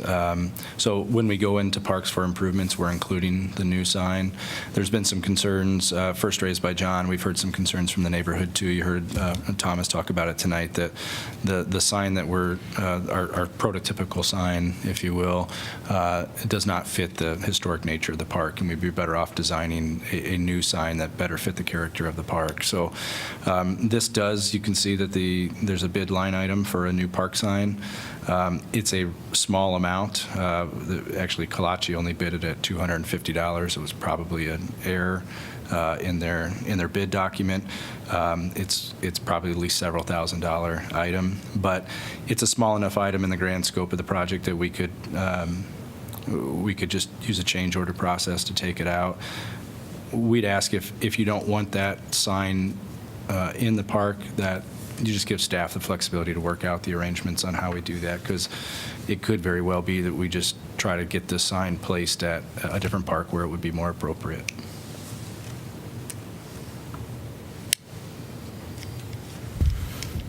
All right, so I feel very conflicted, as I think you all can probably see, and I don't want to burden anybody with my own internal conflicts. I'm just torn because there are things I like and need and are committed to in both aspects of this, both parts of this. I'm going to support the motion. So, just a quick comment. So, to Thomas as well, to me, there's no ill will in this. I mean, I am thinking about it in the general scope of, all the parks, and I really was thinking of, as far as scope and size of this particular park in relation to the park right next to my my townhome, I guess, that there's no bathroom, and so that's part of the reason why I'm making, my determination. okay, no further discussion? We have a motion on the floor. Roll call, please. Salee? No. Taylor? Yes. Thomas? Yes. Throgmorton? Yes? Botchway? No. Cole? Yes. Mims? No. Motion carries 4-3. Could I have a motion to accept correspondence, please? So moved. Second. Moved by Botchway, seconded by Slay. All in favor, say aye. Aye. Opposed? Motion carries. Do you need a specific direction from us about the sign? No, I think, do you want us to work on a different sign concept, or at least pull that sign out altogether and revisit it in the future? Is that? There's an you share that? existing sign that, at our neighborhood meeting, everyone said it's fine. Just leave the existing sign. Leave for the now. existing sign. I'm okay with that. That's fine. Okay. Okay, item 13, council appointments. Let's see. There are two commissions for which we have received applications, so maybe I should deal with them first. One is for the Airport Zoning Commission. Dennis is gone. He was here the whole time. Anyhow, there's one vacancy There's one vacancy for a 6-year term, and we've received one application from Dennis Keitel. And we can make that appointment if we choose to, can we not? We have to wait a week or two or something, right? Okay, so we're going to defer action on that. I had a question on that, though. It said that term expired for Matthew Wolford, so that was a male. Did we have two males on there? Sorry, and not that's one the female, first one part. male? So that's why we're looking for a female now? I was just a little confused. Well, we might have made that appointment after the gender requirement had gone by, so We we're must out have, of since it's a balance. 6-year term. Okay, all right.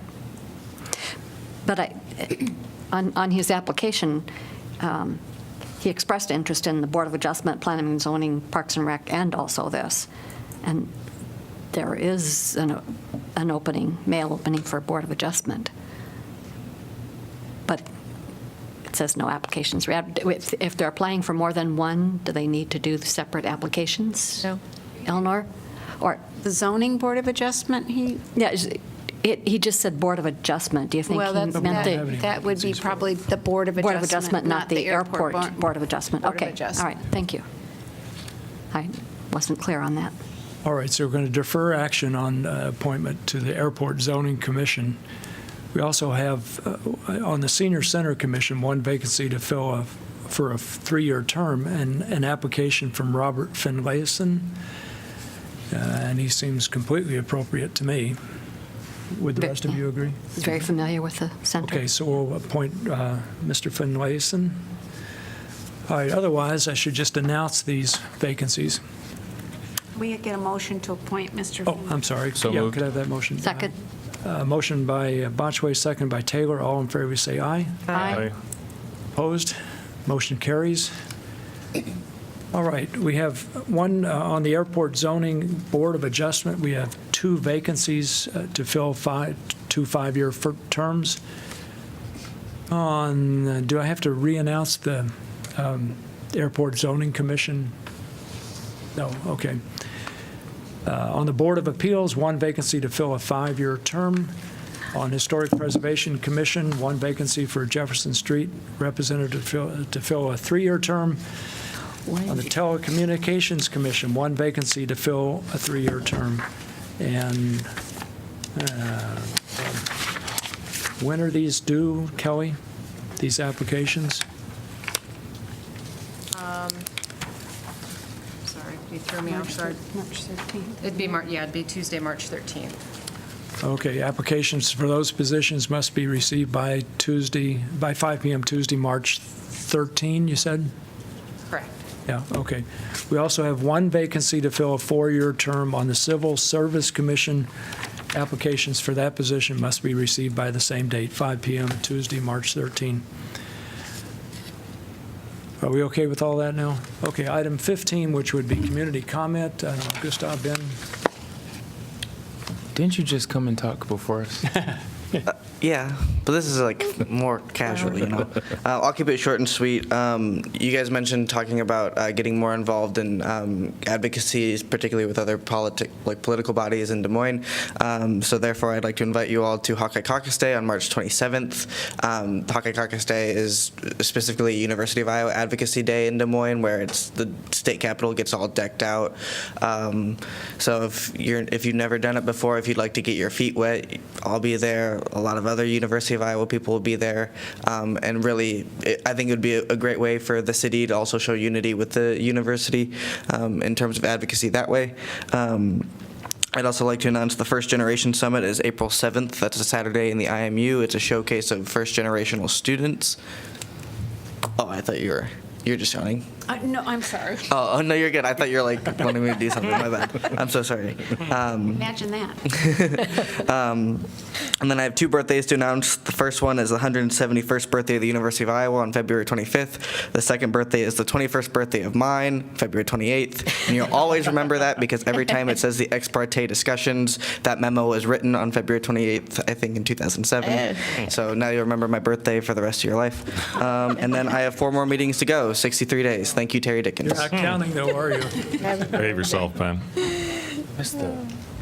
Phil, good evening. I hope you got my phone message. No, I'm sorry. My phone. I do not have a good phone, and my wife and my daughter have been after me to change it, so I might take that under advisement. Yeah. Good evening to you. Yeah, Phil Hemingway, 415 Elmridge Avenue. I'm here to thank Councilman John Thomas and Rockne Cole for their support of our ag education and FFA program. John Thomas wrote a very good email to the board members before our decision on that, and Rockne came and spoke very eloquently at our last board meeting, and it's a service and to our community and to our students to provide this type of curriculum, and I urge the rest of the council to support it and help us with it. Money's tight everywhere, and I think after the discussion you just had, the need for vocational jobs and careers don't need to be spelled out any more than that. After the discussion on the $100,000 bathroom, I've got some storage sheds and hills I'd like to show you how much they cost, and cost many times is specifications too. as you were right on. It's what you have. Also, I'd like to thank the businesses in our community, and you were had some discussions on fundraising. A year ago, within 10 days, I raised close to over $2,500 from local businesses to sponsor a student trip to the Chicago Auto Show. And charter a bus and everything like that. So our auto business, and this year when I went to raise the money for it, again, the checks were given that I didn't have to do any arm twisting that way. So our community is very giving and everything on those lines. Also, I'd like to thank Chief Jody for his assistance on Monday. We had a situation where students walked out and did a protest, kind of spur of the moment type of a thing. And I happened to be driving across town and saw the students on the street and was kind of concerned, and saw that they had a police escort and everything that way. So kudos to the police department for stepping in such short order and addressing the safety concerns that way. I know as a board member I would have liked to have had a heads up on it myself, but kids are kids.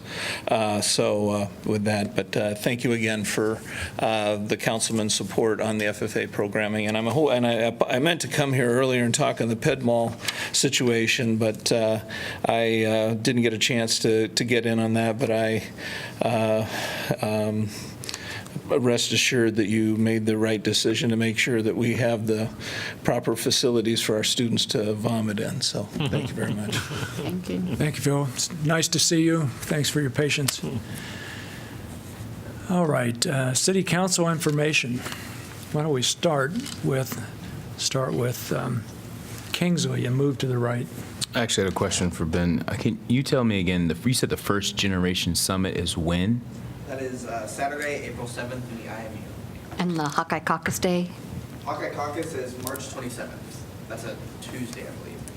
What time is it at the IMU? I'm not sure yet. I will get back to you. Okay, never mind. We're actually passing legislation to fund it tonight at 7. Nothing. Nothing? Maz? Yeah. I forgot something. Council information. Sorry. Go ahead. Sorry. So one of the things is, and I wasn't able to get it to you this packet, and the reason why I was speaking about lobbying and trying to present a different message to our legislature and everything else is that I'm going to send in the next packet a prior bill that was rejected by our legislature, in part because I think that it was I shouldn't say ridiculous bill, but it was a bill that was that incorporated a lot of professions that I think needed to have a licensure. So social workers, other things that I thought were important to ensure that there's a license process. I would say that I feel differently about barbers, and in particular as we talk about economic development, specifically for our communities of color. Being a barber is something that is steeped deeply into African American culture. I did think that the legislature did hit that button right on the head, and I'm going to be sending again that bill to have another discussion on how we can use our lobbyists. I've talked to Simon, not for this session, but be mindful in planning for next session, because I can tell you 4, 5, 6 individuals off the top of my head that could be gainfully employed, and many parents with many kids that would love for there to be more barbers in the area, and there's just not. And so I think that's a problem. Not only is in Iowa City, I've had this conversation in Cedar Rapids, Des Moines, and other areas across the state. And so I did want to highlight that because you'll be seeing it in the Thursday packet. I really don't have anything. I went to Gonella as a guest speaker, and it was nice just seeing Newtown in Iowa. I guess they have like 900,000 people or something like that, and it was nice. And just attending the Chambers of Commerce also it was very nice event, and attending Iowa City Fed Chile also was nice. And that's all I have. That's it. Yeah. To follow up on what Phil Hemingway had said about the students, I did want to comment briefly about that. I am so inspired by the leadership that the junior high, the high school, and students took, not only from City High, but from West High School and Liberty High School, from throughout the community. As I said earlier in my comments, I would like to focus on the city of Iowa City and municipal issues, but unfortunately, these national issues are something that I think we are going to increasingly have to comment on, because we do have a platform on that. And with the tragic events of last week, a lot of people feel very strongly about the various issues, but I think the reality is that our state and national leaders of both parties have provided no leadership on the question of safety for our children, for our families, for our communities. And I know those students would have much preferred to stay in school, would much preferred to learn their math, their reading, study their history and their culture, but they had to take to the streets. And I think that is what's going to be required going forward, because this current generation of political leadership is not acting in the best interest. And I think it will take students in the streets. I think it will take students in the plaza. I think it will take all of the communities acting together to provide the leadership. And I think it's fitting that that happened during this month, the month that we celebrate one of the greatest Americans we've ever had in this country, Martin Luther King Jr., because he too encouraged students to march, to be in the streets, to be in the plaza, because I think that's where democracy occurs. And I'm so inspired by that leadership that the students exhibited here, but also Emma Gonzalez, the courageous statement that she had made. And, as a council, I know we would like to get back to just sort of the local issues, but I don't think we can in this incredible time, as you said in your statement, Jim. And so I think we're all just going to have to stay positive one another. I like Jim's comment about supporting one another. Hopefully in Iowa City we'll continue to, give each other constructive feedback and, provide constructive criticism. I think that's important for an effective democracy to work. But by the same token, I think we do have to stick together. We have to maintain the kindred spirits and support one another during these times. So, these are sad times. But, those students, I think, really provided some rays of hope. And to all the students out there, the parents out there, you should be very proud of the courageous actions that they took, and I thank you. All right, John, follow that up. It's the best of times, it's the worst of times. I'll just mention that next Tuesday on the 27th, Affordable Housing Coalition will have a mixer at Big Grove from 4:30 to 6, which should be a nice event. Rockne, I'm going to piggyback on one thing you said. We were having a conversation, my husband and I, this morning, and listening to some of the coverage from this latest mass shooting.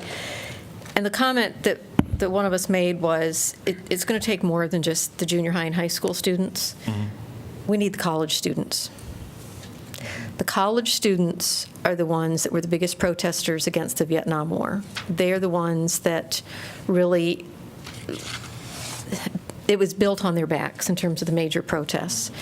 And I would encourage you to really be thinking seriously in your leadership positions about how you can get your colleagues at the University of Iowa and across the country to really start stepping up and taking a very active leadership role, because that's what it's going to take. We've seen too many years, too many shootings, and all we get is thoughts and prayers from our leaders. And we're way, way, way past time for that. So I would agree on that. The other comment I would make, you talked about constructive criticism. I'm going to go there real quickly. Mazahir mentioned that we had a nice Chamber of Commerce banquet last week. At the end of that banquet, I did have a number of people come up to me. It was rather awkward, and thanked me for staying till the end. I would encourage council, as we look at events going forward, that if there are conflicts, that we divvy up who's going where and not be leaving in the middle of events. Particularly something like that is basically a formal dinner banquet. Many, many people noticed that all the counselors that were there except myself left. And I realize you had another event that you wanted to go to. I understand that. I'm just saying that does not reflect well on the council or the city in general from the comments that I heard. So I would just encourage in the future that there's some planning and people make decisions of, okay, I'll go to this one this year, you go next year, that sort of thing. It did not set well with a lot of people that were sitting there with a table of 8 and only 3 people, 2 staff members and myself stayed for the whole function. Well, I don't know how I can follow that because I was one of the ones that left because organized labor is very near and dear to my heart, and I have passed up on the chamber event in the past and just gone to the chili supper. And this year I felt that I really wanted to be a part of the chamber event also. So chose to go to that first, sit through the dinner, and the only part I really missed was the end, which talked about the future, and I'd heard from some who stayed to the end that that wasn't the best part of the presentation. And so I kind of take offense to that because I felt I divided my time. And I can't believe in that a room full of 200, 300 people that they noticed that our table had. And we didn't all get up and leave. We planned that. We did plan that we would stagger how we left. So anyway, that's neither here nor there, and we won't talk about that because I've got a long list of things here because I did go to that. But I would like to recognize the employee recognition potluck. I believe Jeff had said that there were 85 people on that list, ranging from 5 years to 45 years of service, and that says a lot for our city and our employees that we've got so many folks that have stuck around that long and are valuable employees to us. So it was a wonderful event, and that evening was the Soul Food Dinner, which also was wonderful with lots of good food and lots of good company and conversation. It was a great event. Again, a couple of hundred people or so there. And then there's a lot of upcoming events. Susan and I have a listening post this Thursday at Iowa City Kirkwood campus. That's a different location for us, so it will be interesting. That's at 4:30. That evening is the DVIP Super Bowl fundraiser at the Clarion Hotel, which I have not gone before, but I've heard it's a great event, and you get a lovely bowl with it.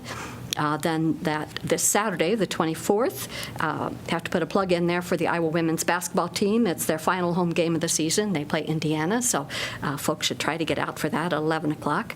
But also this Saturday and Sunday, then Saturday 10:30 to 4, the Shelter House book sale.